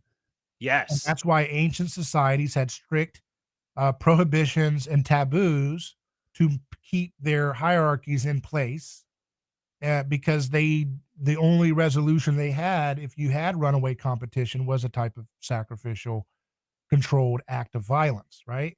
And they didn't want to let that get out of control because then it'd be violence all the time. So it's like, okay, this is our one special trick that our ancestors taught us when they were visited by the gods. And so we know to employ it instinctively. Somebody needs to be blamed, and you don't, it's not even like you rationally think it, it's just a feeling, it's a group feeling. And you're like, we do this, and then it becomes sacrifice. So there's lynchings, and then there's sacrificial reenactments of lynchings, and that both can take place, and both can provide catharsis in a ancient civilization or ancient tribal community. And that was a means of creating and staving off radical, out of control mimetic undifferentiation. And so what Jesus does is he takes the bumpers of our bowling game away, and now we got to learn to strike, or else we're going to fall into the gutter of history. And so that's our civilization is at a test now. It's been tested.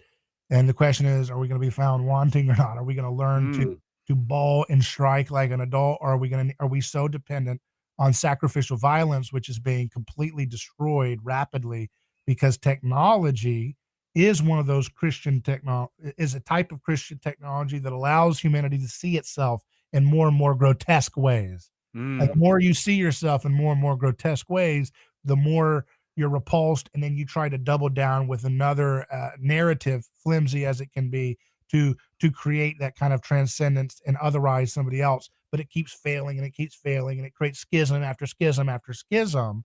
And the only way to stop this is to stop relying on sacred violence, and to stop deifying your neighbor, right? Your neighbor is made in the image of God, and you desire to be with God. You were made in the image of a Trinity, which means relation is part of your being.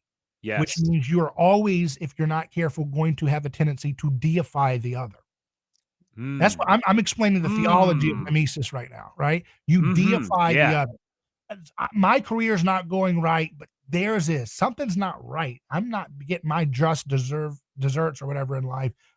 Something's holding me back. It's my race. It's my whatever, my childhood traumas, whatever it is, holding me back. It's unfair, but that person seems to have a much more unfair blessing, and they get to coast in life. I have to do this much amount of work, and they have to do this much amount of work, and they get to have all that, and I get to have all this little bit. It's not fair, right? That's deifying the neighbor, but it's a twisted desire of something in which you really want to have transcendence by relationship with the other, which is the Trinity.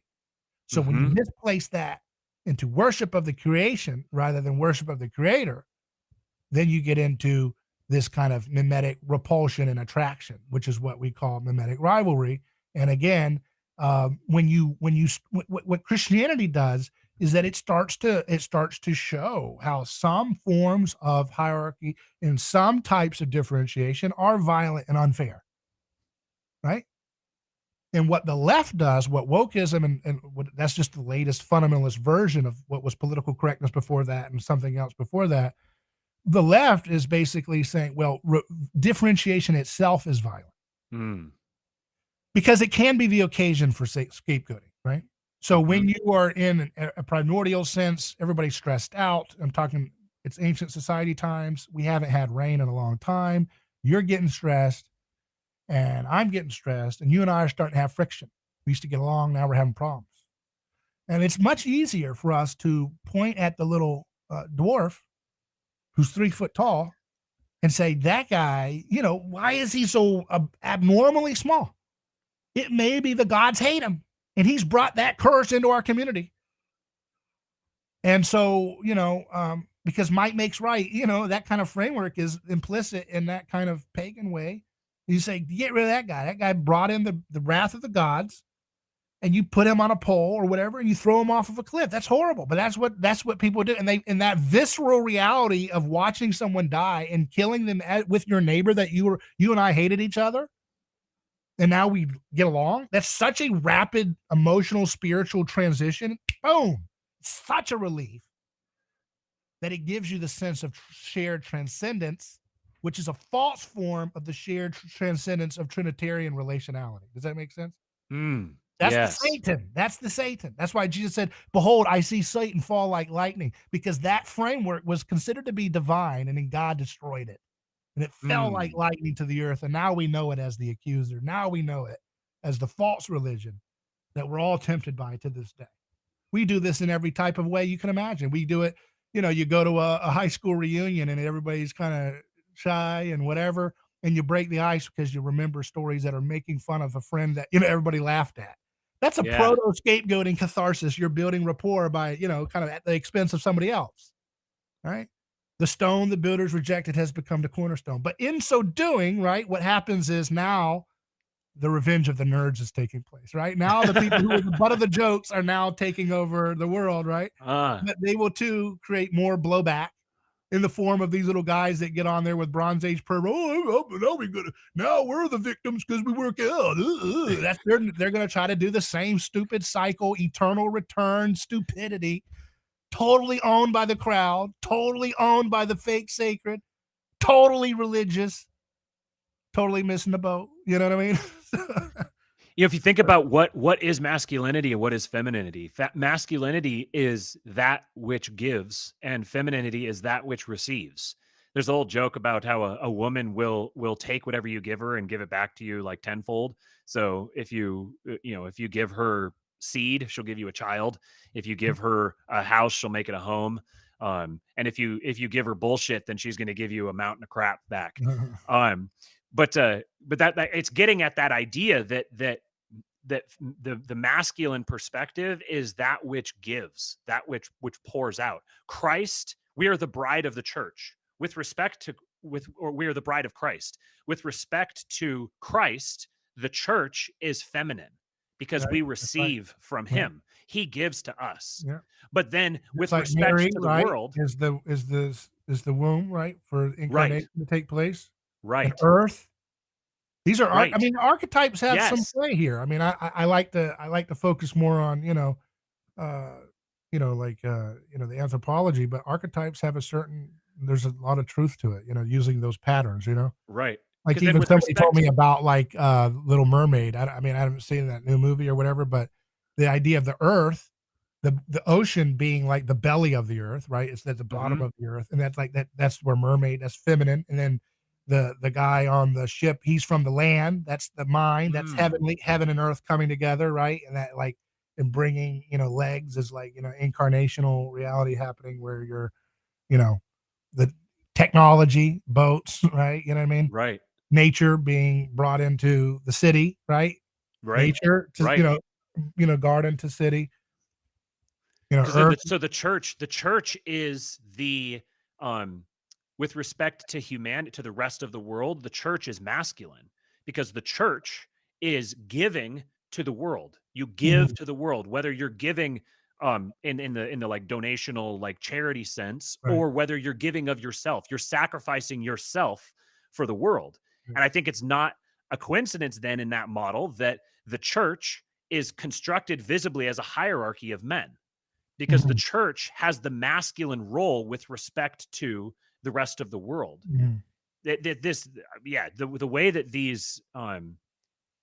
But way in the relationship to archetypes, God, it's feminine, yeah. right, right. So Mhm. we receive from God, we give to the world, and then so you have the feminine garden at the beginning, and the masculine city at the Within the end garden, yeah, because within there's the still a garden. garden, Right, rivers and right, fruits for healing right, of the right, nation. What does it mean right. to have healing of the nations? I mean, it would What? start with getting rid of seed oils. I mean, come on. See, I Right. believe I believe that, like, uh see, I take that when it says, "For God so loved the world," right?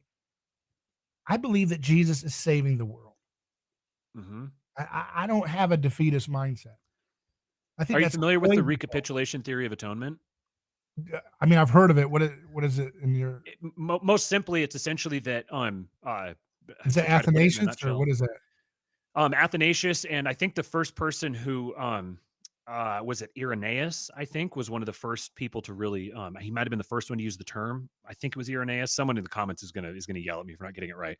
Um but The notion essentially is that God saves the world by saving humanity. That Mhm. humanity is that the world fell with humanity because Mhm. our role metaphysically interfaced with creation is such that when man falls, the rest of creation falls with him, Right, right. and that Christ in saving man has recapitulated and is saving through creation through man, and that this is what it meant for man to exercise dominion over the earth. Adam's first responsibility was to name the animals. And that's not just like he's saying, all right, we're going to call you zebra, we're going to call you lion, we're just making up some mouth sounds. A name is an identity. A name is like the thing that defines you. So Adam's job was to put creation in order, to justify creation, Mhm. to give you meaning and purpose, to align you together, to order creation. And And every then animal and every gemstone has a meaning, it has revelation about what God is like. yes, They're all yes, designed as images of little partial reflections of, like, God's character and personality. That's why he says, "Study the ants," and, right. behemoth and all these different things. In the sense that Lion and Jesus lamb. is Jesus Mm, is both God and man together. So you have humanity, and then humanity is mixed with God. In the same way, how is man created? He spoke the animals into existence, but with man, he took existing creation, fashioned it, and then breathed into it. So mhm, man was from the beginning, man was inextricably bound up with creation. He was made mhm, out of the existing creative material. And mhm. then the spirit, the life was put into him by God. So there's this same kind of a similar model here where you have, I don't want to speak of these things too strictly or too literally, but where you have God becoming merged with humanity and humanity being merged with creation. So that then God saving man is saving creation. Yeah, Man falling away from God is creation falling away. right, right. That's why creation is groaning, right, in the New Right. Testament. In birth Right. pangs, right, for the new world order of Jesus Christ, right? And, Hmm. people who study midwifery or whatever, they talk about, like, you can have pain-free birth when you learn to not try to control the process, but go Right. through it, in a kinda Right. natural cycle way of the body that's very feminine and very mysterious and very earthy in a way that, trying to control it through medicalization and all that just totally makes it much more harder and difficult and more, health risking too, right? Hmm. And that's the problem, right? Faith, the opposite of faith is control, trying to control the process rather than trusting, right? And so when you don't trust in the goodness of your creator, if you don't trust in the concept that death has been defeated, if you don't trust that Jesus has given you authority, right? And that you are to perform signs and wonders, if you don't trust all that, you're going to try to control it through left brain dominated kind of control mechanisms. And it's going to create backfiring after backfiring, schism after schism, and more conflict and hell on earth, which is what we see in the headlines today in our life. But, the good news is that things are going to go in the direction that Christ wants it to be. Christ is sovereign and Christ is saving the world. And we shouldn't be afraid of that vocation. Hmm. Well, we're coming up here on, I know you've got a heart out here, and having this conversation. I think there's many directions that this conversation can go. We've spent, I think we've spent a lot of time speaking in kind of in metaphors or we've been a little, um, kind of detached from the earth a little bit here. So like as we come back down, as we land the plane here, what is what are some tangible things that you're working on that you would encourage other people to either support or do their own version of, that are actual like literal tangible steps that they can take forward if they're feeling compelled by this worldview and they want to start embodying this in their own life? How can they go forward? Embodying what in their own life? The spirit that we're talking about, the spirit of Christianity innovating and building the city of God in the world today. Well, the Holy Spirit means defense attorney. Paraclete means defender, Hmm. right? Defender of victims. So don't be afraid to go and stand in defense of victims, uh, and show the world how to do it right. right? Don't be Mhm. afraid to wash the feet of those who you think have lesser status than you. Like whatever you believe, you don't be status obsessed. Wash the feet of those who you want to emulate you, because then you'll create a positive mimetic reciprocity by which people are one-upping each other in their humility, in their Mm. posture of service to one another. I mean, that's the basic thing, is just watch the impacts of the world digging into you without you being aware of it. You know, be aware of the fact that mimetic desire is driving so many of the things that you are so desirous of, wealth or asceticism or whatever it is. Be aware of that. Be aware of the folks in your life, through your life, that have been modeling desires that you've been unconsciously or consciously modeling and not finding satisfaction. The more you try to draw closer to the object that they are modeling for you, the more you realize how unsatisfying it is, and how many warts you see on it, when you're up close. And so just being liberated being liberated from individualism is the only way to become a true person, right? Oh, And and that's a and that's bar. and that's something that folks who are libertarian inclined would do well to understand. At the same time, for those on the right who are always looking for some Caesar, like, no, no, no. Just because we're critiquing individualism doesn't mean we go into the other stupid thing of, begging for a little Caesar and looking to the sky for some macho to save you. Like that's lame, and it's not true. It's a lie, and it's a lie from hell. And hell is where we're ending up in, and if we don't stop doing that, right? Okay, because hell, Gehenna, is the destruction of the American temple in our life in a way that'll Mm. be very brutal and violent and horrible and ongoing. And so you're going to reap what you sow if you keep trusting in false gods and false messiahs to save you. Um, you're going to keep sowing, and you're going to reap that same whirlwind of destruction, and you're going to end up in the fires of Gehenna. Mm. And if you keep using Jesus as an object to get you a special boy status so you can go and debate other people online and tweet against your opponents, then again, you're playing around like a child. You need to grow up. The Bible's about growing up. Just like it goes from a garden to a city, the Bible's about becoming an adult, about growing up. That's what Paul talks about. Milk is, that's law, and then you get into wisdom, right? And that's where you're growing up. Now you're learning how to embrace the paradox of things, right? How can you be embracing personhood, David, but also rejecting individualism? Well, Christianity helps you see how to do Mm. that, right? Mm. I mean, nonviolence is the glue that shall bind us together. We're either going to be bound by creative violence or creative nonviolence. The first stone, right? All the stones are Mhm. going to go throw it at this woman. That's creative violence. There's a problem, adultery, right? And the problem is, if that's left unchecked, then it's going to spread like wildfire and pollute and destroy the community with undifferentiation. So what do we do? Because undifferentiation means who's married to who. It's all chaos at that point if you let this woman go unpunished. Right? That's the thinking, right wing thinking. Mhm. And throw stones, and that will be creative violence. Because what's the solution? Well, we killed her. We stopped it. We made a deterrence. That was the creative act. That was violent, right? And Jesus puts the emphasis on the first stone, because the first stone is the hardest thing to be. The person who throws without a model, the person who Mm. initiates creative violence without a model, the person who puts in the first nail without the model, into the hand of somebody else, right? The person who castigates on Twitter before there was a model. It's always that first stone, which is the hardest thing to do, which initiates a mimetic contagion either for God or for Satan. So when you do the first stone, that's the hardest emphasis. That's why Jesus puts emphasis on that. That's how he's social aikido destroying the hive mind that's possessing them. He says, who's going to cast the first stone?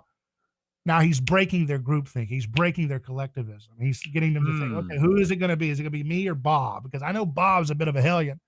And I know, Timmy, I know what you do. Yeah, I don't know. And now your emphasis is the personal responsibility of the stone. When you're throwing in a crowd, you don't even know if you're stoned, if they're all throwing at the same time, even hit the woman. It could have hit the ground next to her. Who knows? That ain't killing. That's right. That's why the ancient killings always do collective herd things, like Remember when they're trying to throw him off the cliff, they'll start walking towards him so that he falls off the cliff and he like vanishes right out of the way. And so that way I didn't kill him. You didn't kill him. We just kept walking and he fell off the cliff. So there's always this like lack of like personal agency involved in these kind of collective murders. So Jesus is bringing that to awareness. And so then what happens is Jesus gets them to account for what they're doing. And then he gets them to do, wait a second, let's have the first stone of nonviolence. And so the laying of the stone down, it says the elders threw the stone down first. So they were the ones who were more prestigious in the crowd. And so others looked at them and imitated them and said, hey, that's what a man does. He lets go of a stone instead of murdering this woman because he's got sin in his own heart too. So then that creates a mimetic contagion of nonviolence, creative nonviolence. What's the creativity happening in that act of mimetic nonviolence? Repentance, right? Because now she's got this ecstatic moment. She was about to be killed. She was ashamed. Now she's been saved by grace. And guess what? Now she wants to repent without having any violence done to her. And Jesus comes to her and says, go and sin no more. You're free. You're good, you know? Now the left wants to kill Jesus because, you know, he said, go and sin no more. He still maintained differentiation without the threat of violence. And the right wants to kill Jesus because he didn't go along with killing the woman who was impure, who was creating a contagion of shame. And that, you see those people on the right all the time online talking about, oh, no. We got to get tough. No more turn of the cheek stuff. No. You haven't even tried it. You haven't even tried it. And so how does a nation, this is why I want to ask these little right wing, I like picking on them because, you know, they like to act like they're tough. I want to ask you guys, little Caesars out there, how in the world can you say you're tough because, oh, I'm a Christian nationalist, but you want to go ahead and say, oh, we don't have time for turning of the cheek. We got to have a Caesar. Our nation hasn't even begun to repent. We haven't even tried it. You have so many wars, so many lies, false flags, surveillance, destruction of the family. How many rapes go on every day? You send a boy into a prison for a small sentence, he comes out, you know, sodomized 1,000 times. What the hell does that do to his spirit? He brings that hell back to home. And you think you're a tough guy because you did that? You think you're a Christian because you did that? You're not a tough guy. And you're not no little Christian. You're not building a Christian nation. You're building a nation of shame, a body of death. So how about we try repentance for once and actually try it and actually live it out incarnationally instead of saying, oh, I'm going to follow Jesus' nonviolence, but that's a suffering servant little trick he did, and I'm going to go send my neighbor to a rape cage because he got high. How about you actually try to think through the social ordering principle of nonviolence as Jesus creatively demonstrates it in every aspect of his life? Try it before you go and say, we don't have time for turning of the cheek. Just try it and see what you can do, because that's creative nonviolence. And that's actually how we heal the nations and baptize the nations. Instead of, how would you say this? So there's scientism, which is not, you had science and then you have scientism, and then you have Christianity, and then you have like Christianism, where it kind of gets at that Christianian thing that I was saying at the beginning, where rather than Christ being at the heart of it, it's this vague sense of what is like the aesthetic of Christianity that's being worshipped versus Christ himself. Right.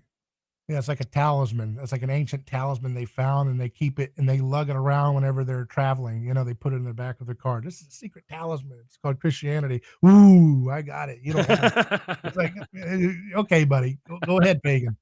You're still acting like a pagan, man. Come on. We have to grow up, man. You know, that's child's play. When I was a child, I spake as a child. When I became a man, I put away childish things. It's time to grow up. Stop putting your little isms together and stop trying to come up with a new little niche. You know, repent. And not repent in the same of like, oh, I'm such a loser. No, just stop doing what you're doing. Stop voting for false gods. Stop justifying it. Stop having an envious, resentful heart. Stop begging for violence against your enemy. Go wash the feet of some transgender person. Go wash the feet and make sure no one's looking, because then you're doing it for the right reason. Try that before you go and say, oh, we've tried the turning of the cheek thing. Now we got to get a Caesar. You haven't tried nothing. You've been trying false flags and patriot acts and war on drugs and war on education and war on poverty and all this garbage. Those are just like collective manifestations of the spirit of the persons that are going along with this nonsense, idolizing welfare and warfare and all this stuff. So you thought I was going to roast on a libertarian. Now I sound like I'm friends with him again, right? Because it's a balance, man. It's not about the ideology of individualism. Who said you have to buy into that nonsense that we're islands unto ourselves to love your neighbor and not want to put him in a rape cage for a nonviolent sin, right? Like, you don't have to buy into this dumb ideology of rationalism to know what's true in your heart from the conscience that God's given you. And the Holy Spirit, there's a reason he gave us the Holy Spirit. That's our defense attorney. And that's what we appeal to when we're dealing with the accuser. That's what we stand in solidarity with the woman accused of adultery. Stop it. We're still going to see, it's maintaining differentiation with nonviolent love. That's the secret. It's not that hard. The left wants to take away differentiation because they're afraid it might get the girl killed, right? If we say that adultery is wrong, it might get her killed, and that's not fair. And so they're pointing out a part of the gospel. So you just got to harmonize the left and the right parts, and then you get the full picture back in place together. See what I mean? Mm-hmm. Left says don't give any differentiation because that might get that girl killed. And they're speaking about a Holy Spirit truth that's partially true, deeply true. And that's why they're more effective at moving culture than the right is. And then the right says, but we can't allow this to be said to be just as good as marital fidelity. I mean, come on. If we do that, we'll be destroyed. We'll be totally disintegrated. It'll be a poisonous mimetic contagion. So the answer in the Christian way is no, we maintain differences. Fidelity is good, right? Adultery is bad. But we're not going to murder and sacrificially lynch people in order to maintain that difference. We're going to learn how to be adults. That was fantastic. That was I could keep you here for hours longer. We could talk about Ray Pete. We could talk about ancient history that's been untold. We could talk about cycles of catastrophes. We could talk about elemental transmutation and other forms of cheap energy. Maybe in the future we'll have a conversation like that. For now, do you have any plugs? Anywhere you want to send people? Sure. I mean, go to our website and neighborschoice.com with the neighborschoice.com. And our podcast is just search for my name, David Gornoski, as it's spelled on the screen here, at whatever podcast you like. Contribute to the show if you like what we're doing. We're not sponsored by Pfizer. And, have fun. Awesome. Sounds good. I've got some super chats here that I'm going to read through. You're welcome to stick around as long or as little as you want. Sure. I want to recognize the super chats that I got. So I appreciate you, David. This has been a lot of fun, and we should do this again. Let me scroll up here and hit some of these. Okay, so 2-Bit Podcast, who I think you've talked with him before, with Jason and Mark. This is Jason. He sent $20 Australian. What is it called? Rue bucks. This is a term for Australian dollars. They're rue bucks. Adam became aware of his nakedness after the fall. We became aware of our spiritual poverty after the cross. And then another one down here. Got $5 from random username. Appreciate you, buddy. And then another $20 of or another 20 rue bucks here from Jason. He said, our collective awareness of the desire for the transcendent will be the revelation of this age. Jason and I last night had in the Discord, the supporting listeners Discord for Kingpilled, we had a very interesting conversation related to this, talking about competency and our role in embracing this responsibility for innovating, for healing, for saving people, for saving the world, and that competency is going to be at the core of that, because the current situation with you've got the stakeholder capitalism with Klaus Schwab, and you just a cheap ripoff of Jesus, man. We don't need to worry. Right? About it. Yeah, exactly. The cheap wannabe, and corruption is what is enshrined at the center of it. Yeah. So the project is doomed to fail. But see, the thing with stakeholder capitalism is that, and I don't want to keep you. So at any point here, if you want to peace out, then feel free to. No, I was going to do what we do. You know, you got in the South, you got to pass that bucket right again to get some more, some tithes and offerings. You gotta get some more before we can pay the rent for this building. Come on, pass the chicken bucket again. Come on, get some more donations in from my brother here. Come on. So the thing with stakeholder capitalism is that it's not wrong. This notion that companies, if a company is to exist, they don't just have a duty to their shareholders. If that's a contractual relationship they've entered in, sure, fair enough, whatever. But a proper company does owe a duty to its stakeholders. It does owe a duty to its community. It does owe a duty to its employees. It does owe a duty to its vendors. Stakeholder capitalism is true, but at the heart of it is incompetence and corruption, because it's not an incarnational philosophy. It has no vitality. It has no life. It's dead. But if you build a Christian company, an explicitly Christian company, where you sacrifice yourself into that, where you're solving problems for other people, you're making other people's lives easier, you're taking away pain and suffering, you're healing people, you're performing signs and wonders through technological innovation and development to make housing cheaper, to make energy cheaper, to improve this food supply, to generate additional livable land, architecture more beautiful. Yes, use all of these agriculture, like our buddy Joel Saladin. Yes. Yes, this is the frontier. Anti-gravity. I mean, what we need, Christians need to be flying into their next TED Talks at that Davos meeting with anti-gravity hoverboards, get on stage and wash that stinking Klaus Schwab's feet, just to show them that this is what it means to be Christ. We show up. We make them look. Come on, you know. This is the real. The real men are showing up now. The real adults in the room are showing up. I don't want to use these words silly, but I mean it's true. I mean it's like let's show these wannabes how it's done. Stop with this weak mindset of fleeing for the hill. I mean, there's a time to flee for the hills. I mean, if it gets acutely bad, I mean, you know, Jesus said go to the hills. Sometimes you got to go to the hills, but if it's not all done yet, you come back down from the hills when you when the summer of love is over and you get back to work. You know, trying to clean up the town. That was one thing I was thinking about earlier that I don't think I said this, that with the growing up in a Protestant denomination that is so fixated on the end times to the point where this world hardly even matters, there's it generates this hopelessness, kind of this, it generates a form of nihilism about the day-to-day life, because it's like, well, this world doesn't matter. What's the use of trying to save? What's the use of trying to innovate? What's the use of trying to explore? What's the use of trying to study the stars or examine geological evidence of things? Or what's the point of all of this? Because this world is going to pass away. All of this stuff is just fleeting and temporary. But that's not the world that the Bible describes. That's not the world that the church has described for 2,000 years. This world was created and it was called good. God created this world and said it is good. So by exploring this world, by fashioning good things out of this world, we're quite literally participating in the act of creation through Christ, with Christ. That's right. Random username here said, $10 super chat. See, this is real bucks. He said, I think modern Christians are reluctant on the technology Bible merge arguments because it's embraced by atheists who believe the ancient alien mythos, that God was just an advanced alien. You have any thoughts on that? I'm sure there's a lot of excuses to stay on the plantation.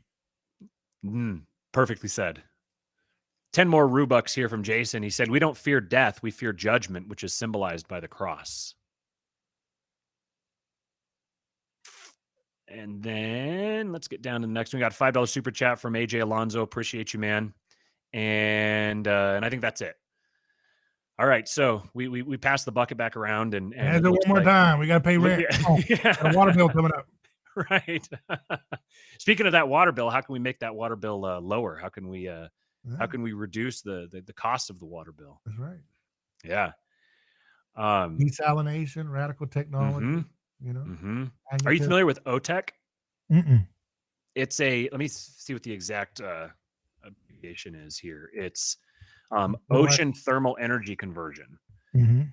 It's a process or technology for producing energy by harnessing the temperature differences or thermal gradients between ocean surface waters and deep ocean waters. Um, it's pretty fascinating. I just encountered it recently, and basically, it's a way that you can you take the cold mineral rich water from deep down in the ocean and you pump it up to the surface, and somehow using that thermal gradient, you can generate really cheap electricity Hmm. to the point where it's near zero, while also harvesting the minerals, the mineral rich water down there. You can harvest those minerals and draw them up. One of the most So there's something for fascinating, you to do. right? Find those guys that are doing that, put them on your show. Yep. And plug the heck out if they need a fundraising or something. Go plug, Uh-huh. there's something Mhm. for you to do. You know what Mhm. I'm saying? If you want like an incarnational example, see if it Right. works. Test it against other technologies and efficiencies and costs and all the other regulations, all these things, and throw it up against the wall and see if it sticks. Mhm. That's what Christians should be doing. That's what conservatives should Yeah. be doing. That's what you should. If you're going to CPAC, you should be talking about that. And it shouldn't be get me elected and we're going to raise funds for OTEC or whatever the heck that is. We're not going to Mhm. raise government stuff. No, just like, okay, if this thing works, we shouldn't have to use welfare to make it happen. Okay. Mm. And Mm. then bring it to the masses. That's an example of, that's what we should spend our time focused on. Not every, I mean, it's also, I haven't said it enough, but art is just as important here, but that's another time. Mhm. Mm. That's why Right. I Yeah. said the gospel technology, making art with that gospel technology infused in it is important too. Mm. Extremely important. Mhm. But that's that. I mean, I've never felt more alive when I'm doing a creative act, when I'm creating fiction or something like that. I mean, it's just like you feel so in touch with your creator, you just feel alive with that. And I'm sure it's the same thing when you're Tesla or whatever, playing around with a Tesla coil in Colorado Springs, you're playing around with that. I mean, he's in tune with his creator. Mm. Beautiful. It's beautiful, and we've missed it. We've missed it, man. We've turned ourselves into a bunch of Luddites because we're disembodied. We don't have an anthropology. Without an anthropology, then you don't really know what the heck you're supposed to be doing and getting out of the boat, right? So Mhm. that's so. I mean, this is not that hard. I'm not talking about esoteric stuff. I Mhm. know some of it seems like it because we've been told not to talk about like elemental transmutation. That's a scary word. I mean, it's a fancy word for just a technology that would help alleviate a lot of pain and suffering and lack that Mm. people are owned by poverty and the fear and the shadow of death. And we're going to get rid of the shadow of death. That's what it means to throw death into the lake of fire. Is that Africa doesn't have to go, chip away at mines and so forth, or be beholden to all these NGO crookster, little crooks and neo-colonialist little scams and so forth. I mean, and everybody else for that matter, right? You know what I'm saying? That Mhm. throws the death into the lake of fire. Mm. We are throwing the death. We're throwing death into the fire in so many different ways. Little things, when someone disrespects you and you don't return it with ugliness, you just have joy of the Lord. The joy of the Lord is my strength. The joy of the Lord Mm. is my strength. Remember that every day. The joy of the Lord is my strength. Every time the news gets you down or whatever, bad news you hear about personal health or anything like that, the joy of the Lord is my strength. And that allows you having that joyful lightness of being, allows you to not be, drawn down by mimetic weight, you know, and fear. Mm. So that's something to remember. We talked about narrative and how human beings are narrative driven beings, that we exist in narratives. I mean, this is all our internal thought process all the time is forms a narrative. We think of ourselves narratively. And you get things like using the easy example, Ray Pete with the seed oil Yeah. situation. This is the proliferation of seed oils and their toxicity is a narrative driven phenomenon. It was narratives, it was marketing narratives that were used. It was deliberately manipulated scientific narratives that were used to put Yeah. them in Yeah. there. Good point. So what is that? That's mythology driven technology. Yes. See, there you go. Yes. Good. Yes. So That's good. telling stories, this gets back, you can look at all of history this way. They say the victors write the history books. Well, that's not entirely true. The people the victors pay write the history books, because the victors always pay someone else to write the history books for them. So the scribes write the history book. Who are the scribes working for? They are Yeah, representing an interest. yeah, History media isn't a that's why I history say isn't a science. when people say, "Oh, media has never been like such a stenographer for power," and I'm like, "No, it's always It been. always Media has has been. always Yeah. been the priestly and scribal caste writing down mythology. Why are we ripping out your son's heart, sir? Because the God demands it. Here, see him raw, you know." Yeah, right. That's Yeah. their job. That's CNN's job. Why are we killing your grandma? Because the FDA and CDC said so. You know? It's the same dumb motion, right? It's the same Right. stupid, unthinking motion. You know, and we're like, oh my Right. goodness, it's so shocking. It's like, no, the only thing that was different was that like actual investigative journalism that like goes where the facts are. That's incarnational, objective truth Right. penetrating the the forest of pagan mythology in the form of telling truth to power. That's the unique thing that Christianity brought to the table. Right. Okay, not in So the service of empire like Zoroastrianism was. Man, I'm going for it now. Oh no, I'm gonna 5 get you people are gonna banned be off of angry. YouTube now, man. We're going hard against them today.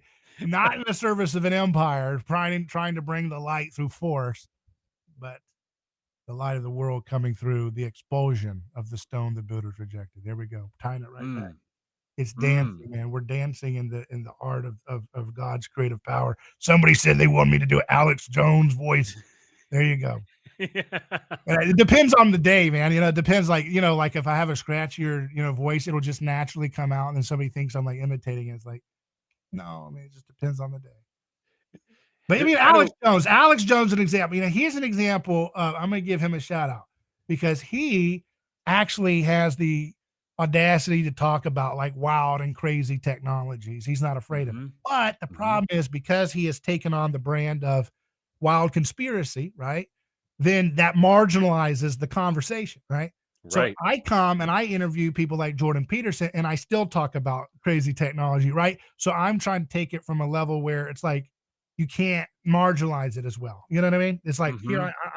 I'm intellectually engaging with the philosophies of the world, and then also, well, here's what we can do with that kind of thing. You know what I mean? Right. Instead, because one mistake I think Alex Jones does is not him, but his whole like his media thing is always like, well, here are secret technologies that you could have, but the government keeps them from you, right? And that's Mhm. another excuse to stay on the plantation. Don't try. Mm. Don't try because you'll get assassinated or whatever. See what I mean? So no, no, Right, no. right. There's that learned helplessness again. That's not.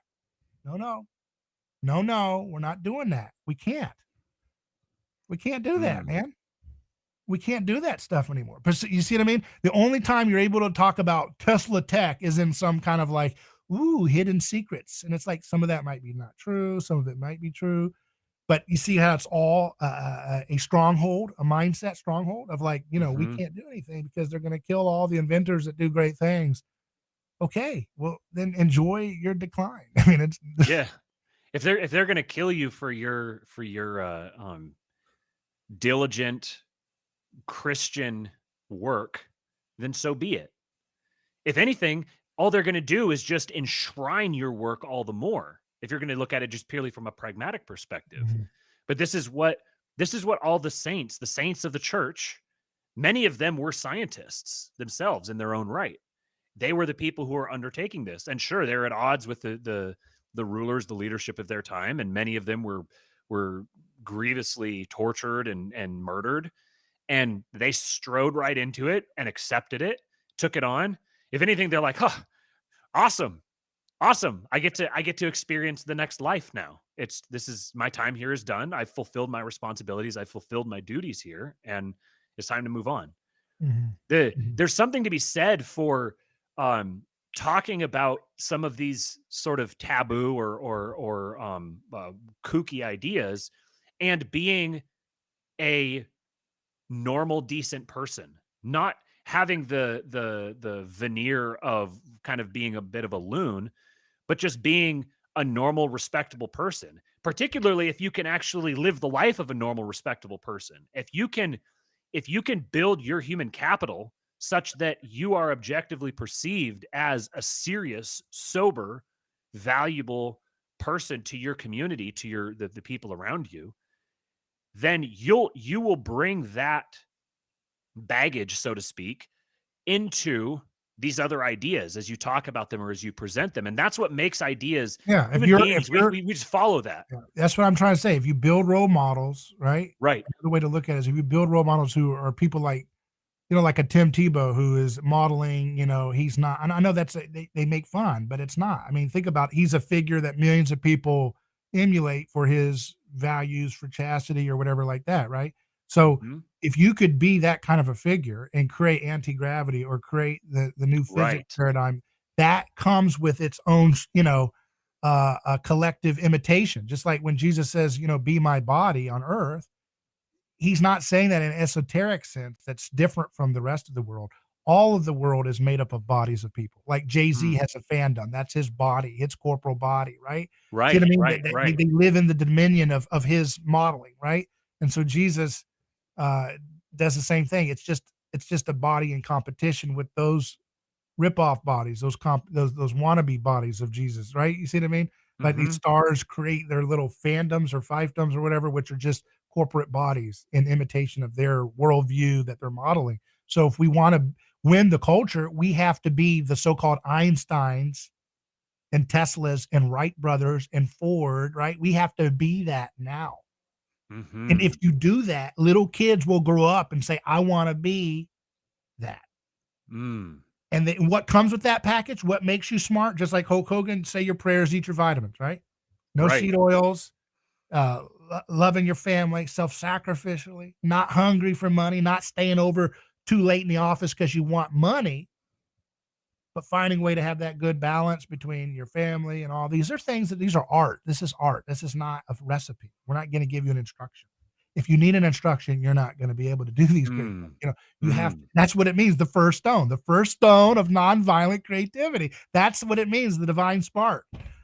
That's it, man. I mean, it's the divine spark. It's being able to imitate the right collection of people and the right ideas and the right timing with God's spirit infusing it all. That's what innovation looks like. And it's not just that you get people to want to be like you or an awe of whatever you do because they think you have high social status. That's the earthly way that will move the normies towards us. But it's also you do it for the sake of its own beauty, right? That's important to remember that. You're not doing great movies because you want people to make you a millionaire and be that may come or it may not. You may be slandered. So don't see what I mean? Don't Right. idolize it. Right. That's another good advice. You put this back in the advice section that you asked me to give people a takeaway. Don't idolize.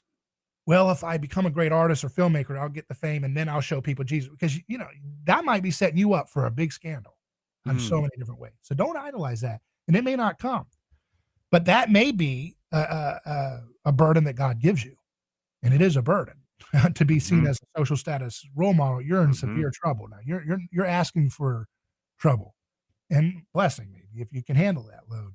But do things beautifully, make a good business or make good art or make good family for its own sake. No one's looking because that's the beauty. That's the glory Mm. because that's what Mm. you're designed to do, right? So you make the anti-gravity not because, well, this will help us beat the empire. I mean, it may.